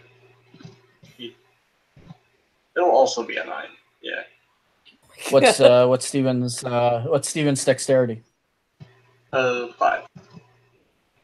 What's Steven's oh god. What's Steven's Wits 3. wits? Okay, what do we do now? I will. Because I'll let you. I'll let you guys go before Stephen. Willing Okay. to So it'll be Kai, then Eli, then Steven, then Holly by Yep. my count. Yep. And And I'll he's roll for the whopping giant 6. monsters. All right. Monster number 1 rolled a 2, which will put him still at top of initiative. Oh shit. Monster number 3 will monster number 2 rolled a 3, which will put him above other monster. Jeez. We're screwed.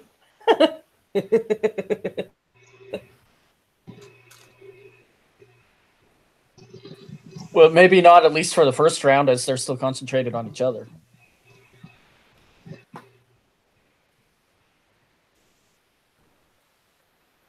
Writing down. Nice knowing you, gentlemen. It was a pleasure. So yeah. As far as you guys can tell, Monster 2, Monster 1 are going to both spend their rounds beating the hell out of each other. As you get closer, it's a little easier to see what exactly they are. The faster of the two seems to be a very large, almost angelic-looking figure, but radiating menace. Dressed kind of like a Knight Templar with big, feathery wings that are stained black at the edges. Whereas the other monster Are we fighting your Euthanatos?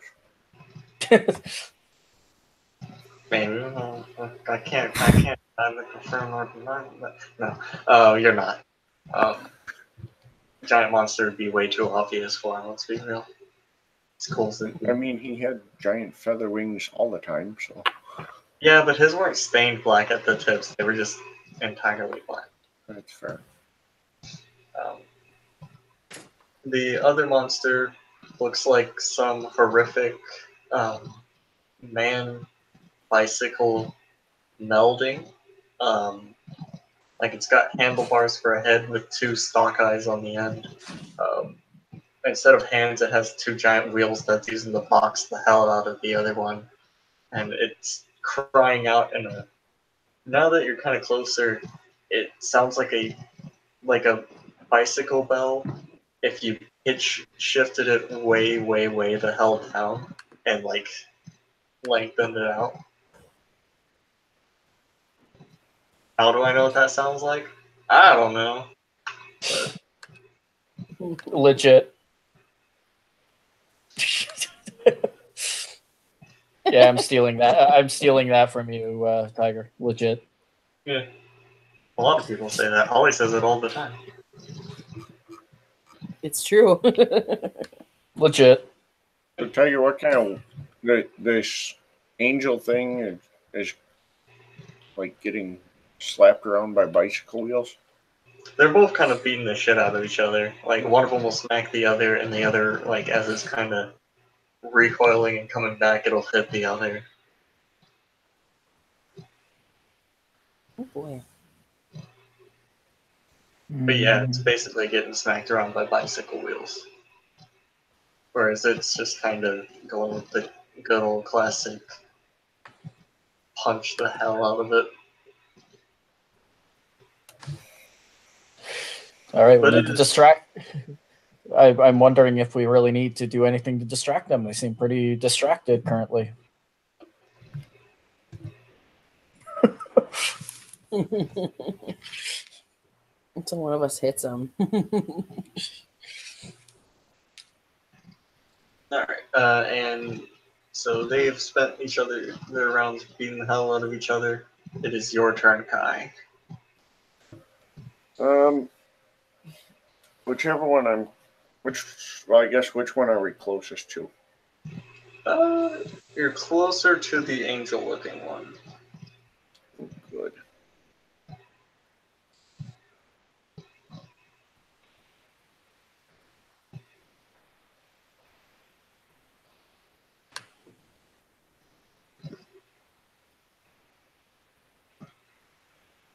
I will, I guess, get a running start, and I'm going to dive for it. Try and get on its shoulders, or ideally stab it in the skull. It worked well last time. Okay. And then it just serves as a nice python to hold me. Earlobes. Do your rolls, my dude. You will have to definitely do a Dex Athletics to get onto it. And that's a 0. Yikes. Do I assume I go sailing past, or do I just fall short and I'm falling down his back? You're starting to fall down its back. I'll allow you a second Dex Athletics to kind of try and grab on so you don't fall to your death. Can I just try to make a melee attack to jab an extremely sharp sternum into its back? That'll also work.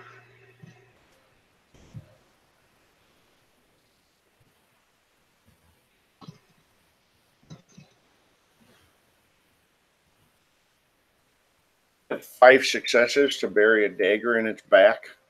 Yeah, that'll bury it pretty hard. You want to go ahead and roll that there damage? Oh, 4. Strength is 4 is 8. Dagger is 6. Don't forget your potence. Oh, I included that in the strength. Okay. You just type the right numbers. That is an atrocious roll. It's a little sad. So out of 14 dice, I had 3 successes. Ugh. I mean, ultimately it was 4, and I lost one from about 1, but. So you stab it pretty well, but it doesn't really seem to notice the stabbing, as it were. Maybe it's a little too busy fighting the other thing, or maybe it's just it's oh, something kind of poked me, whatever. That'll be your round. Ian, before you do your round, give me a high or low. Low. Low? Okay. I'm gonna put that thing. I think the last time high cost me my character, so. All right, cool. Go ahead and do your round. All right. It was obvious what Kai was going for, right? I'm hanging on the back of the giant thing. Okay. I'm going to use forces to try to put him up on the guy's shoulder. Okay. I don't know if you'll allow a chance for him to do a little bit more damage as his knife is being pulled out. If I succeed. Yeah. Yeah, all out. Yeah, I got 3 successes to pull him out and up to the shoulder, if that's cool. Okay. Kind of feel like something's starting to pull you up towards where you had originally intended to go to.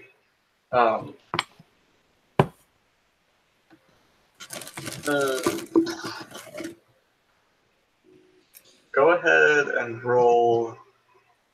Let's see. Go ahead and do damage as you would normally. Add 2 rollover to it.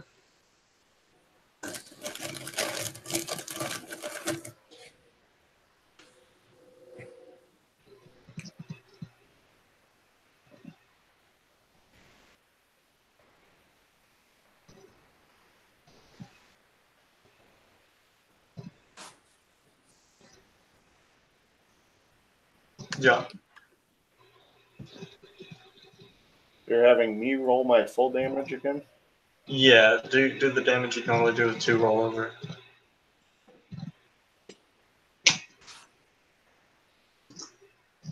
Okay, so strength plus dagger plus 2. Yep. Don't forget your potence, if that's still applicable. Yes. It's applicable till it's not, which is unlikely to happen in the middle of combat. Oh! 9 on that one, friend. That's pretty good. That's pretty good, I gotta say. Alright. So he definitely noticed that. It's not going to be a gentle set down on the shoulder, but if applicable, you'll get there. Yeah. Yeah, he definitely noticed that one. It still doesn't seem to be overly concerned with it compared to the giant bicycle wheel boxing it's taking, but you know. After that, I believe it is Steven's turn, so he'll take a shot at the bike one.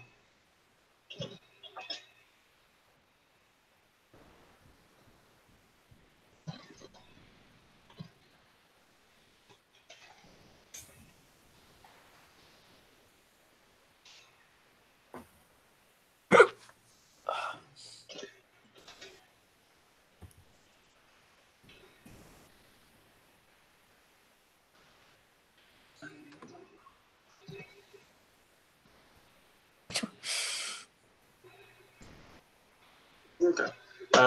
So the ball from the blunderbuss looks more like a cannonball this time, roughly in size. It'll blow a decent chunk out of the shoulder of it, but it also doesn't seem overly concerned. I believe that takes us to Eiley. Well, all I can really do is shoot one of them. Shoot. I'm not, like I said to Ian in side chat, I'm not trying to dominate it. I don't know if dominate even works on spirits. Presence does, dominate does not.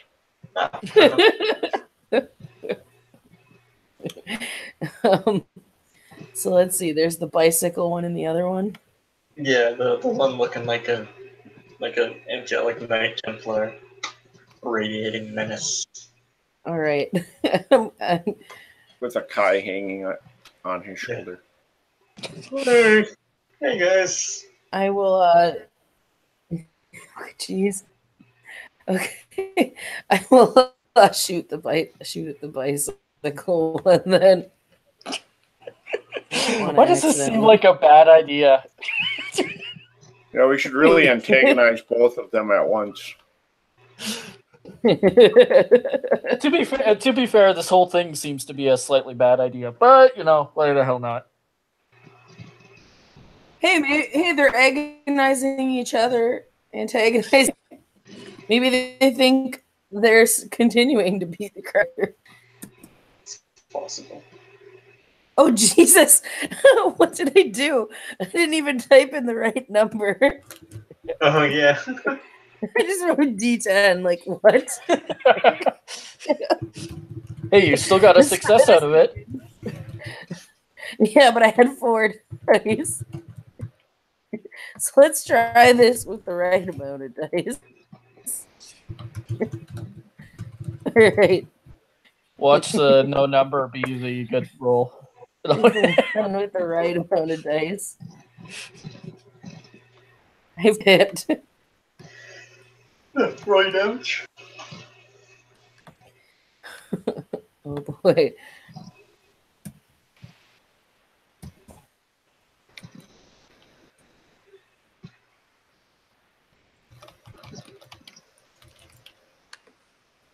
Two, 3, 4, 5 damage.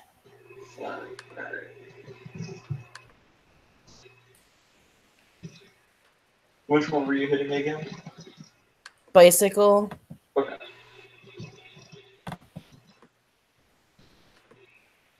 Let's roll shit on its roll. Okay. So you actually do a pretty good, little bit amount of damage.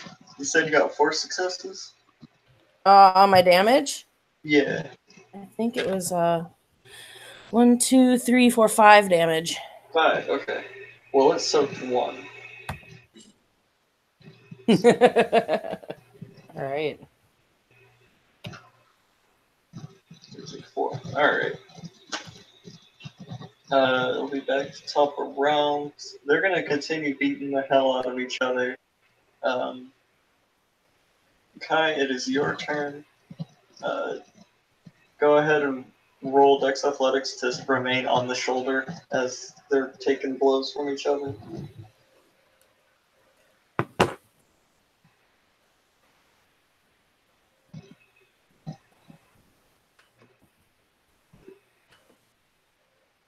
I got 1 success. Okay, you managed to hang on just barely. Yes, Holly, they are in fact doing.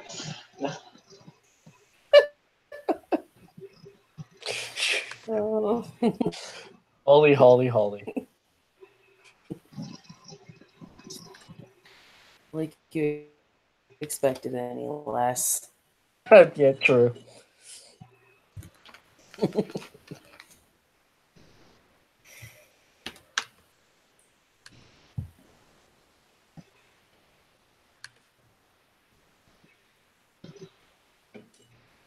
All right.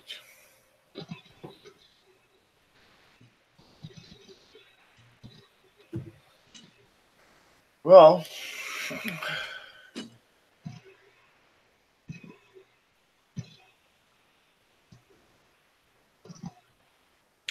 the question is, does Kai do something stupid? Yes.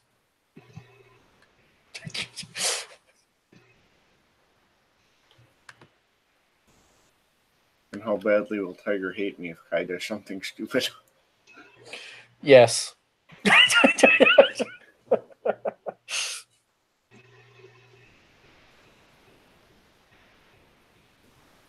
You do you, Humble.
Um,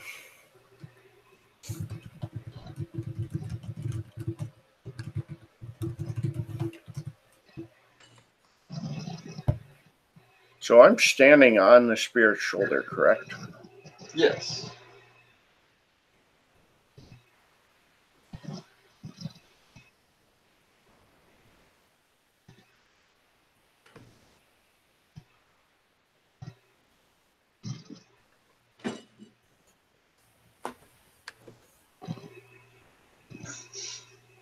Holly coming in with the good suggestions. I mean,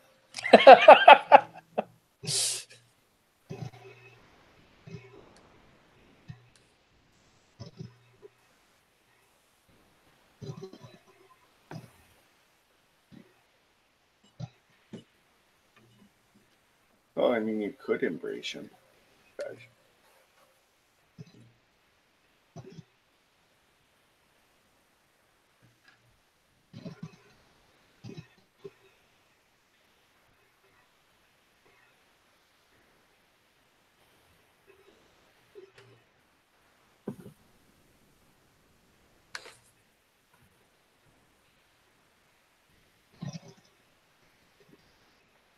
Oh, fuck it. Why not?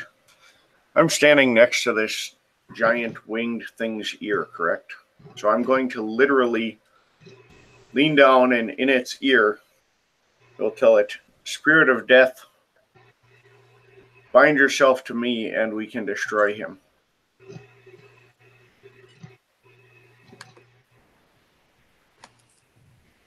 Give me a charisma expression roll.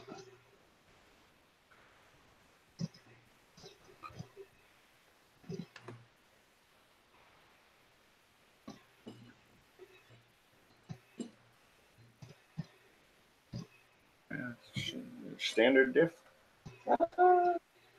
We'll say difficulty 7.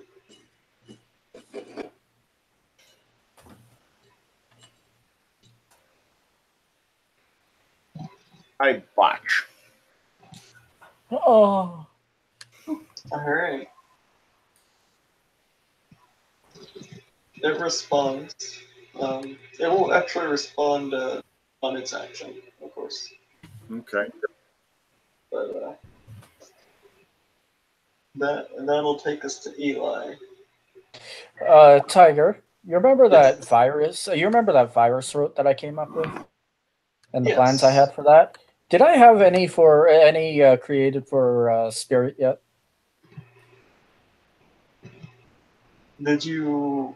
It's been a minute. Were you making some for spirits, or did you declare that you're going to? We were talking about it to do for spirits and changeling and mortal realm, because those are the only ones I could affect yet. But I'm not sure if we actually got very far on that or not. Okay. I'll say yeah. You've gotten a little bit into it. It's worth a shot. All right, I'm going to try to create one that will at least attempt to disable these guys for at least a little bit. Okay.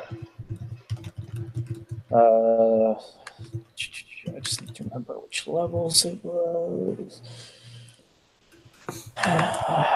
Life 3 Prime.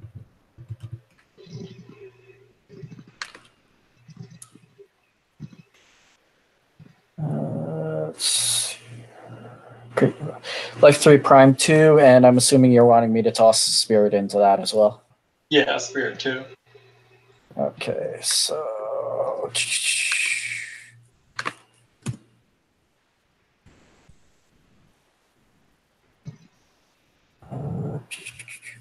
spending a willpower, spending a quint.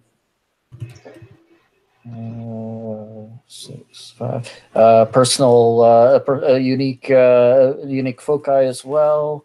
Mm-hmm. So that should bring it to diff 4 by my count. That will be 5 successes. Okay. So how are you divvying up the successes? That's the first round. I'm going to continue on the next round. Okay, gotcha. Remember to keep track of that. Yep. Is that going to be your action for this round? Yes. Okay. Fully defensive while I'm doing it, if that's possible. Not really, because you're mostly concentrating on getting the spell going. Fair enough. Okay. Steven, for his round, is going to turn to Eiley and say, "You're a damn good shot. Your gun needs a bit more kick to it, though." And he'll pull out a little screwdriver and look like he's adjusting one of the screws while you're holding it. Okay.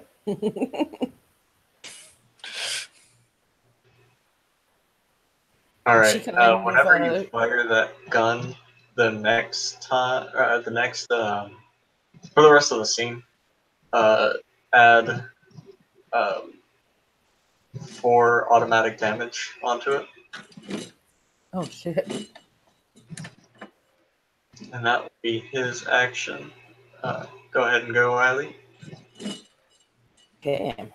Well, let's see. I suppose I have to shoot that bad boy. I'll make sure to get my dice correct this time around. Power right in the kitchen.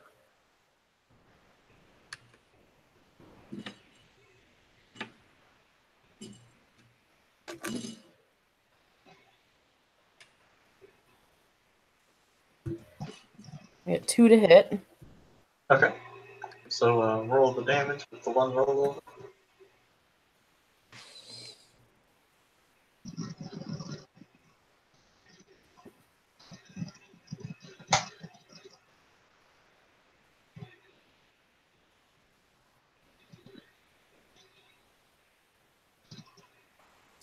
So 1, 2, 3, 4, and then you get 4 auto. Yeah. So 8. Okay.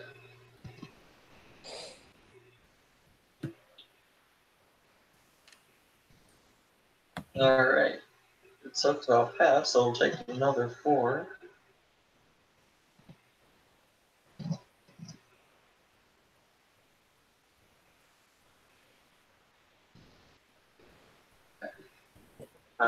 As another fairly decent-sized hole appears in its other shoulder.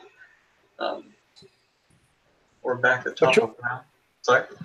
Which one was she shooting? Because the first attack she did was against the bike. It's the same one. Okay. Okay. Yeah. Back to top of rounds. So the angel-looking monster starts reaching a hand up towards its shoulder where Kai is standing. Do you have a reaction for that, John?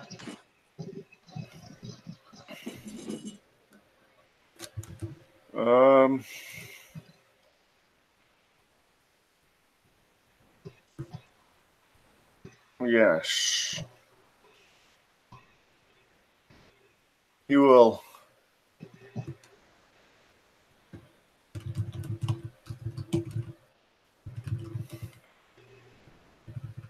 He in the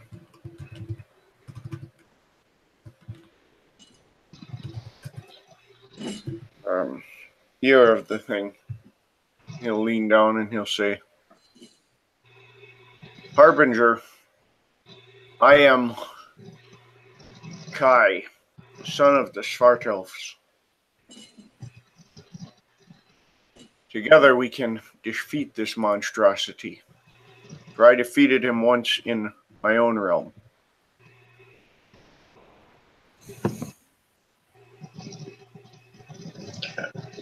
I'm gonna give you a chance to do another charisma expression roll. This time will be a difficulty 8. So you botched on the last one.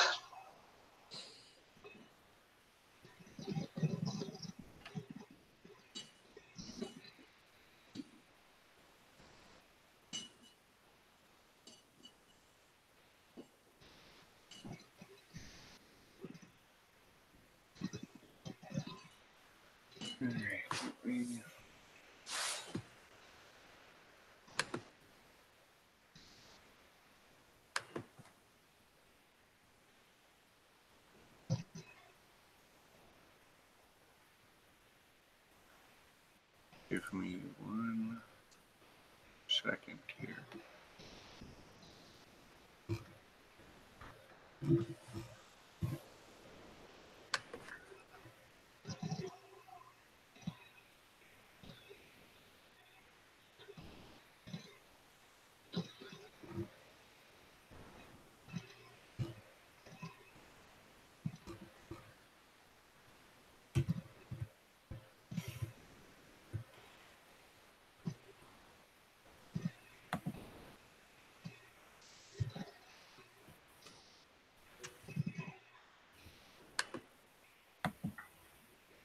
So I am going to attempt to harness my past lives from Okay.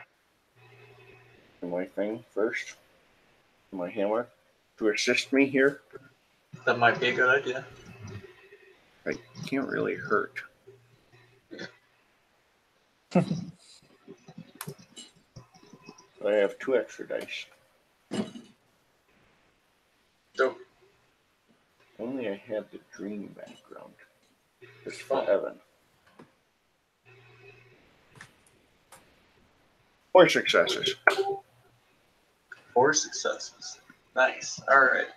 So for a second, it's almost like it's gonna like grab you to use you as a weapon. maybe as like a dart or something. But then right as it's about to reach around you, it pulls its hand back a little bit and just kind of gives you a friendly little boop on the forehead. And you'll feel yourself empowered beyond mortal means, whilst temporarily. You're not exactly sure how long it'll last, but Sure. and the other one is turning its attention towards the building because it's taken two. Actually, no, I think it's taken 3 pretty decent shots now. Yes, you are hunting both of them. Okay. Just making sure. Yeah. So I'm gonna give the people on the building a chance to do a Dex Athletics roll. The next building over is fairly close by. You could probably get, like, if you've got a running start, you could probably jump to it. But the bicycle monster seems to be winding up for a punch at the building you guys are on.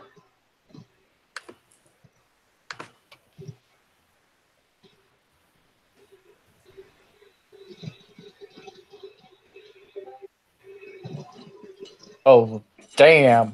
All right. Because of what I'm wearing. 1, 2, 3, 4, 5. 5 successes. Nice.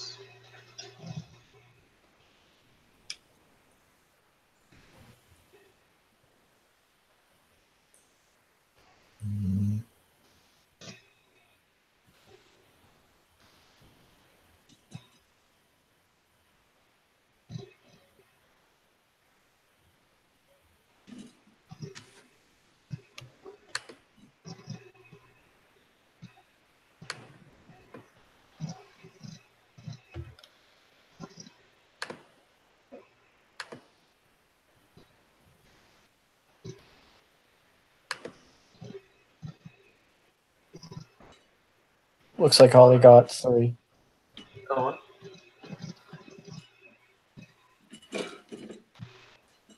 No, that was my roll. For Oh. Sorry, I have no idea.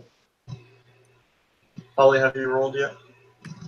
What am I rolling? Sorry. Dex Athletic. The bicycle monster has taken notice of you guys and is winding up for a punch on your building. So Dex Athletics to jump to a different building so you don't like get crushed. Okay. I spend a willpower. Yeah, go for it. What's the difficulty? It's a standard diff. Alright, so I have a willpower and there's 1 auto. Okay, with the willpower, 3 successes. Okay, so everybody manages to jump and makes it. Eli makes it a little quicker than the other two, but you all make it to the other building right before it swings and smashes the building you guys were standing on. And we're gonna go to Kai's action. All right.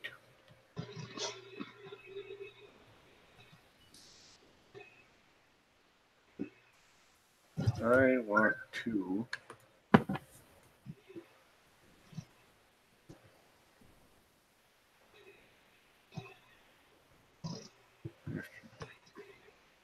see exactly how I want to go about this.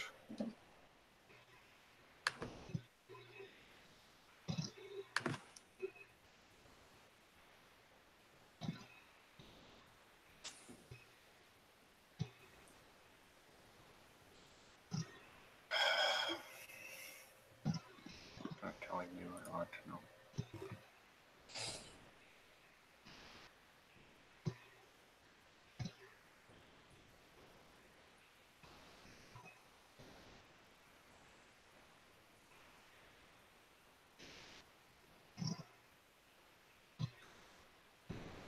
So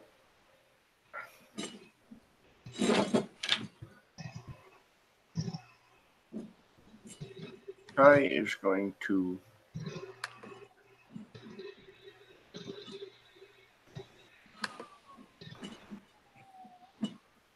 can't harden my clothes.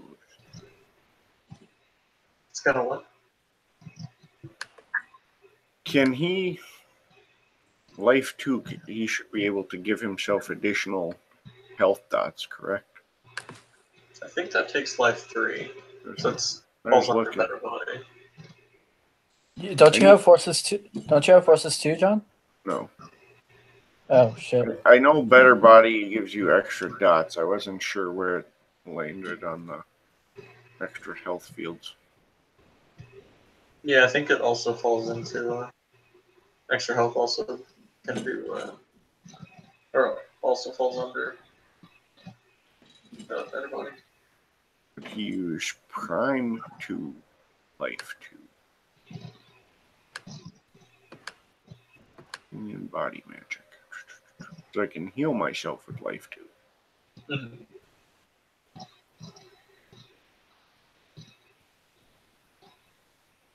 Wondering if I can use Prime 2, Life 2 to basically empower myself beyond my normal limit. I create like temporary health. I think I might need it in a minute.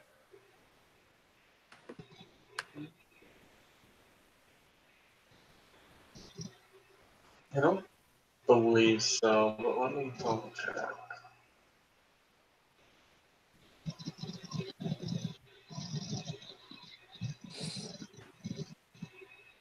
So, well, I can make myself resist egg damage with Prime 2. It takes Life 3, but you can do it with Prime 2. So I'll just do that. Okay, that'll work.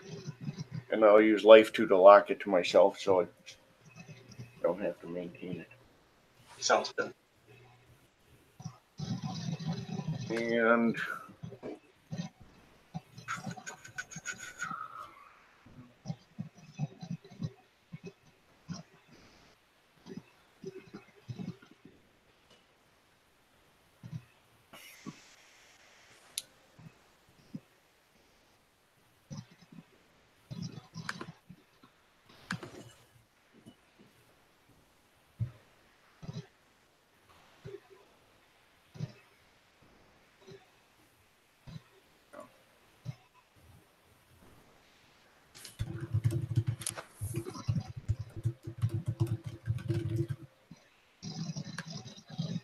he is going to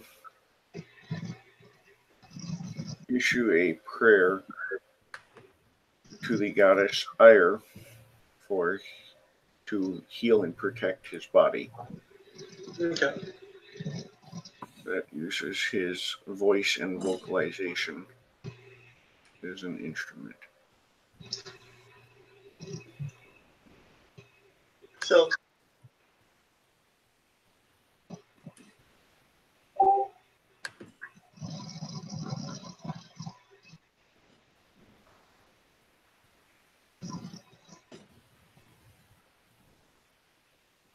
I don't know if I'm waiting or if fuck my life. It's not a botch because I got one success. It just doesn't do anything. right. I can live with that. Yeah. So, but then he will tell the giant spirit to when you are ready, use me or stab me into them. And he holds his dagger like in front of him. Okay. That'll make it go to Eli. All right, I'm going to continue the previous. Okay. Same usages. Yeah. How much quintessence do you have left? I have been building a shit ton for months. Fair enough.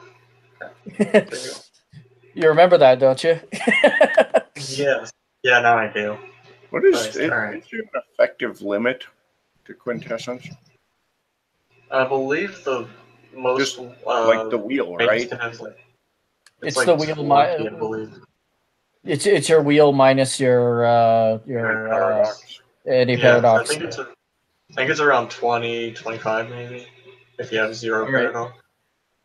I'm going to end it here with 10 successes, 2 into duration, 8 into effect, and concentrate it on the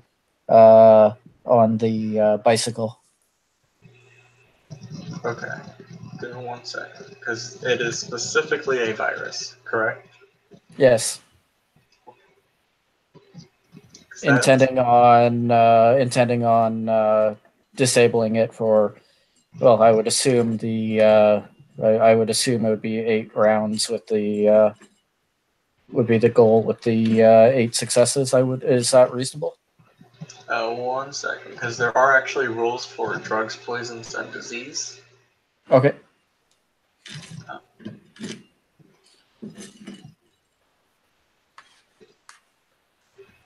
And you said you got 8 successes, correct? The 10 total, 2 into duration, 8 into effect. Okay. If that's appropriate. Yes. If it's not appropriate, I can change that around. That's totally fine. That Okay. works. That'll make it last Okay. for the scene. Okay, cool. Now here's the thing with that though. With that many successes put into effect, I should clarify.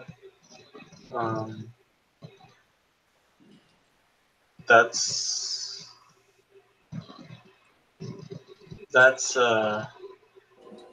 according to the book, I'm gonna say it's like 2 on the toxin rate. Like every 2 is 1 on the toxin rating.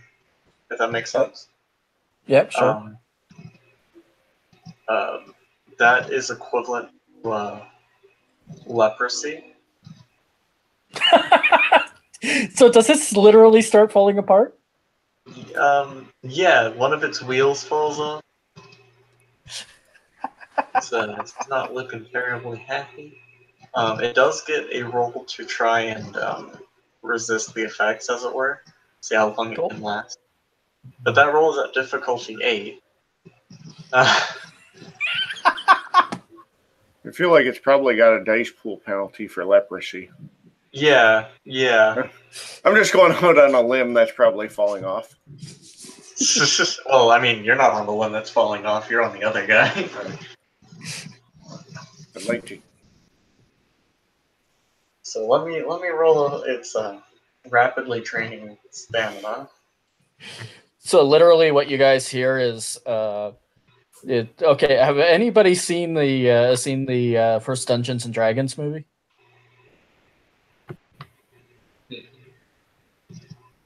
Anybody? I have not. From like okay. way back in the day? Yeah, like 2000. You remember Profion?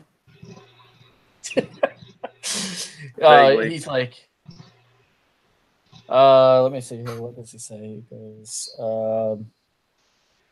"You shall feel pain," and he screams it out, and he's like gripping his fists and such, and as the wheel falls, it would be falling off. He's obviously aiming his words at the bicycle. Correct me if I'm wrong. You added Prime 2 to that, correct? Yeah, it's 1 second. Let me double check. It's life. It's life 3, Prime 2, and Spirit 2. Okay. So it will go ahead and take 4 aggravated. You managed to resist some of the effects, but you can definitely see parts of it starting to kind of. You know that effect of leprosy, how like it's not immediate, just falling off, but like starts getting really gross looking and Yeah. it it's looking like it's rotting, and but in this case, I'm assuming kind of like it's rusting. I'm guessing. Yeah, that's a good way to put it. Okay. So, am I correct in assuming that is all that Eli is doing? Oh yeah. It'll be having to do that every round. So, for the scene, I should clarify if it, survives past the scene. So I have to concentrate on it. Is that what you're saying? You do not know once you get it off. And since you put successes into duration, you do not need to further concentrate on it.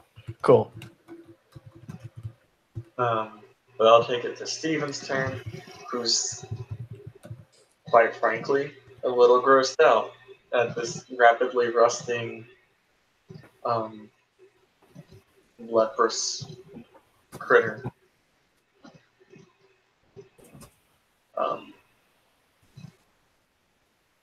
So yeah. He's gonna kind of. He'll fire another shot at the leprous one.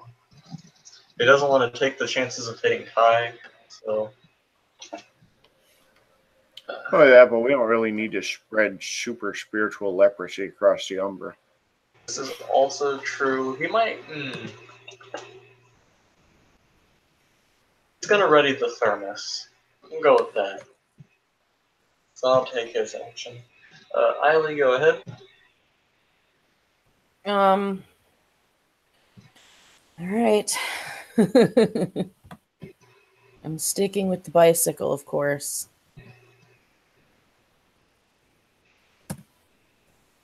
Sounds good. Huh? Sounds good. Oh.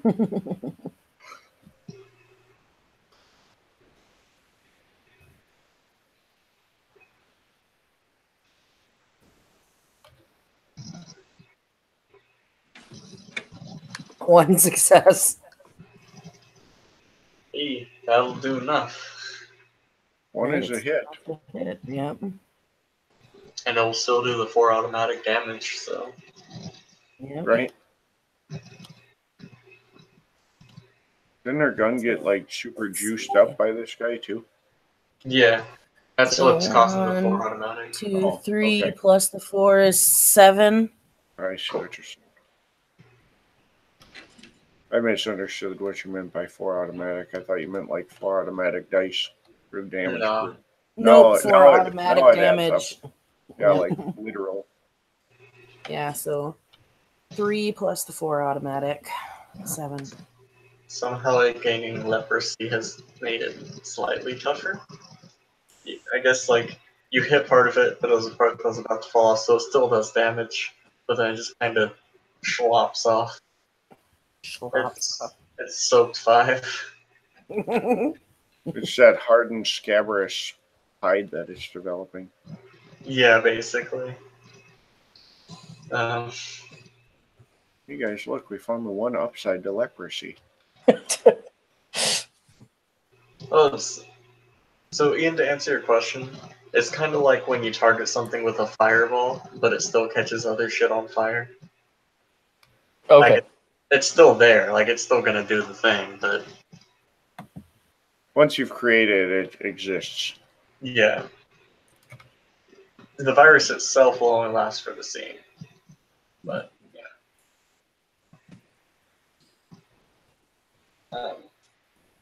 Well, the good thing is I can deal with the aftermath. Yeah.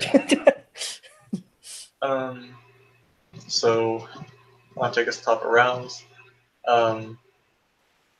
Monster McKnight Pants is going to follow Kai's advice, and he's going to launch him like a lawn dart at the other monster. Jeez.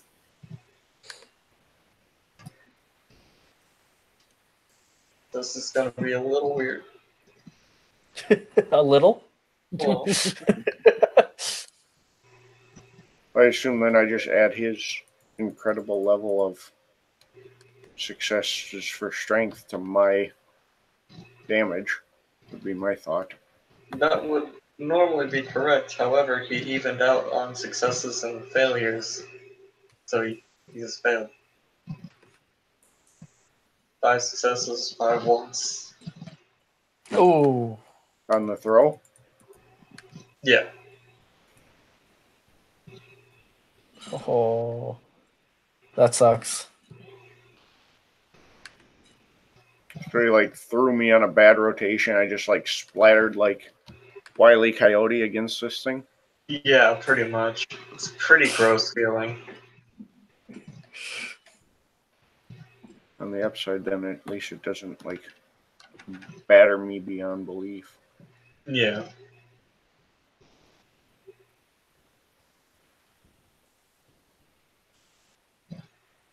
Um,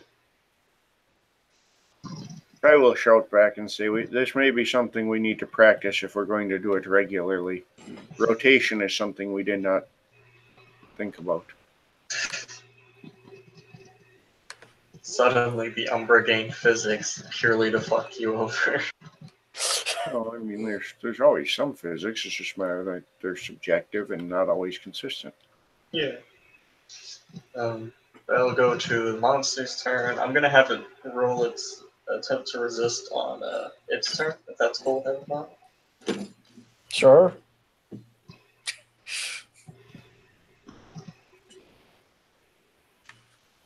Got another 4, so we'll take another 4. So did its seat just fall off? Yeah. It looks a little embarrassed. And it's going to take that anger out on the building you guys are on. So it's not going to be able to smash the building, but it's going to kind of like fling leprous bits of itself at everybody. Except Kai, because Kai's kind of stuck to it. Eli is literally going to step in front of Steven. Okay.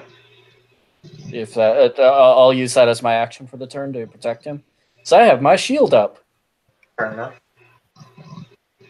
Steven's fairly smart and figures he wouldn't be doing that if he didn't have a reason to.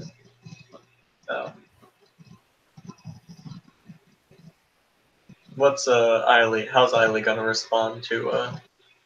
Actually, I should probably roll a call. See if necessary. Yeah, And I got because- 5 successes.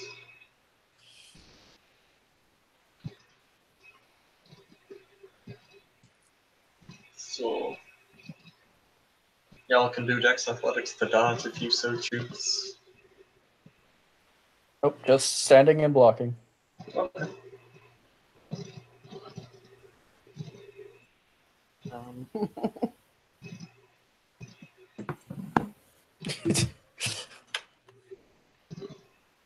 I mean, if I'm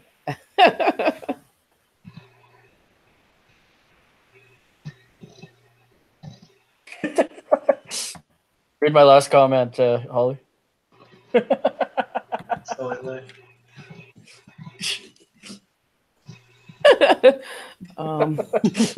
don't want to get hit by a bike.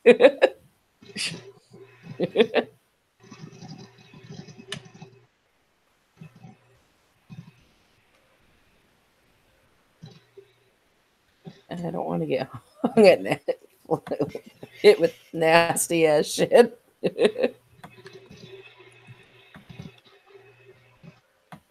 Go ahead and roll that Dex Athletics thing. My Oh, you- God, my computer is so slow. Uh, 3, 4. 3. Wow, okay. So 3. This should be interesting.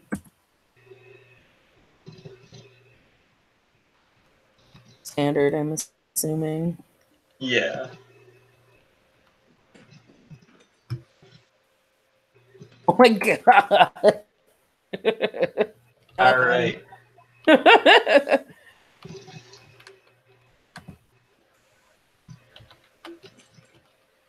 Great, I'm gonna get bitch slapped with leprous body parts. Hey, good news. Soak 1 lethal. Oh, well, let's see. My whopping stamina of 2 should help me here. Oh, You got a 50-50? No, you got slightly more than a 50-50 shot, I guess.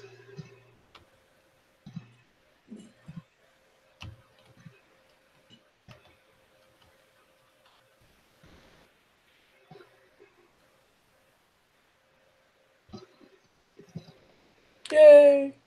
Yay, I soaked 1. Good lead. Okay. So that'll take us to Kai's action.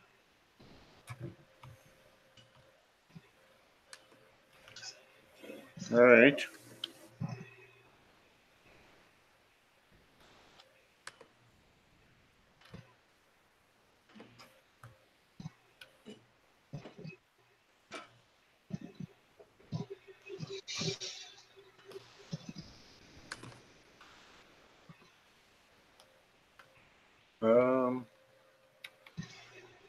Kai is going to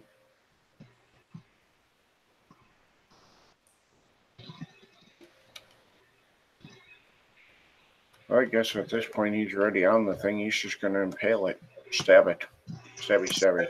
Stabby, stabby. Go for it. Was his dex altered with his empowerment thing, or just... Go ahead and add a +3 dex.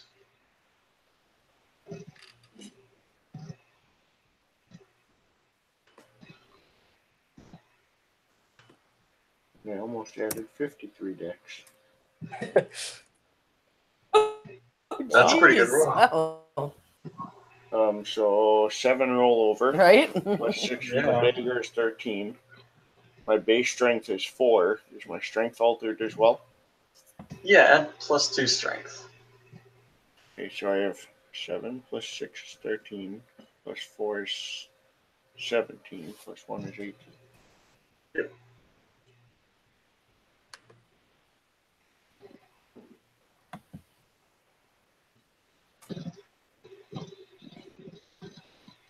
That was slightly anticlimactic, but even so, 7 aggravated. The ones won't take away, so it's 9. Oh, that's right. It took 4. Go ahead and describe how you killed this thing. Do I know where I am stuck on it? Somewhere in its center of mass? Yeah, pretty center mass, a little bit towards the right, like of the upper right chest, of where Okay. the right chest should be. He drives his dagger into the chest and then like pushes off, so all his weight is on it, and he kind of rides it down. Okay. Just kind of like cuts it. Well, yeah, like like the classic like Robin Hood where he like cuts into the curtain and drops down. Yeah, I that think kind of that only rending whatever fleshy thing this is. Okay. So yeah, it lets out a horrific cry of pain as it slowly dies due to a combination of getting shot at a bunch, leprosy, and some asshole with a knife riding it like a curtain. Well, I mean that'll happen. Yeah, it happens sometimes. And as it dies, it starts to dissipate fairly quickly, getting absorbed into the thermos. And Stephen will say, "Right, that's the first one down. Now we just got one more to go." And Kai says, I believe this one has aided us sufficiently.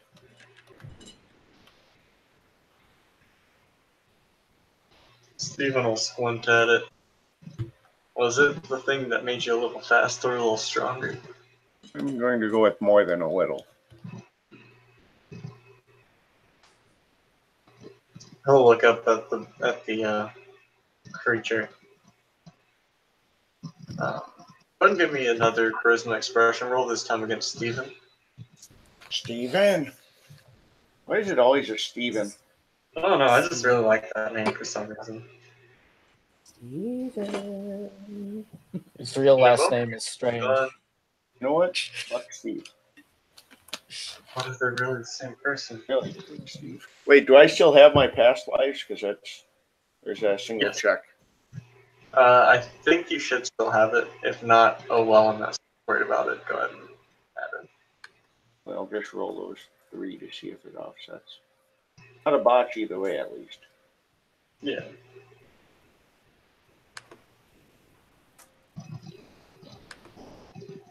Still not a botch, just a lot of ones. I just rolled the 3 additional, so I had 1 success, 3 negatives. Mm.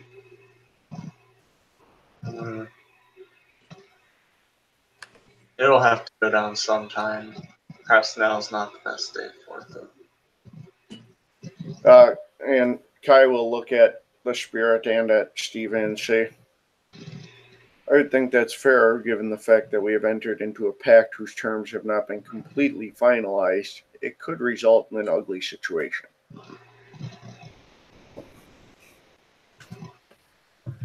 as my fate is bound to it in an undetermined fashion.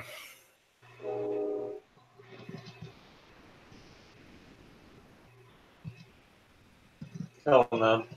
Right. I'll let you two discuss that on your own time. For now, we should probably get back to our side of things.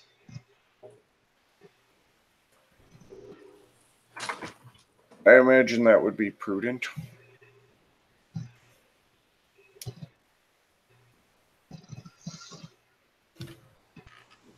He'll, Yeah. um, yeah, it's kind of funny. Eli, you would notice a giant moth monster starting to appear, and then notice that the fighting's just kind of stopped and just kind of sadly flutter away.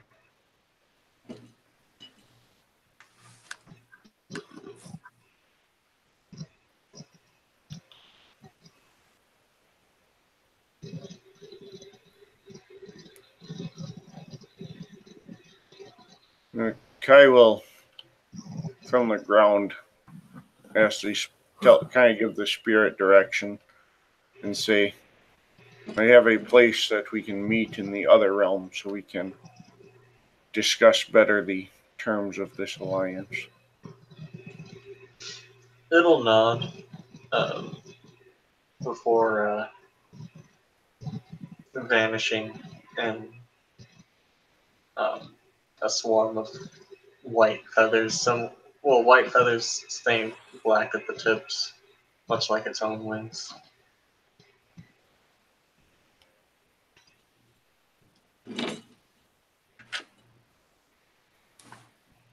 But yeah. If everyone's cool with it, kind of, I'm starting to get pretty tired. So is everyone GTFO. cool? Yeah, it's like everyone GTFOing and then bouncing. Tiger, there's a little final message there in the side chat. Okay, yeah. It'll kind of give you the equivalent of the mental thumbs up. Cool. Response with a mental high five. Oh, yeah. All right. So we can call it there, I believe. Thank you, players, for playing. Thank you, future watchers, for watching. This has been another episode of Chaos of London. Remember, when fighting giant pike monsters, leprosy is the key.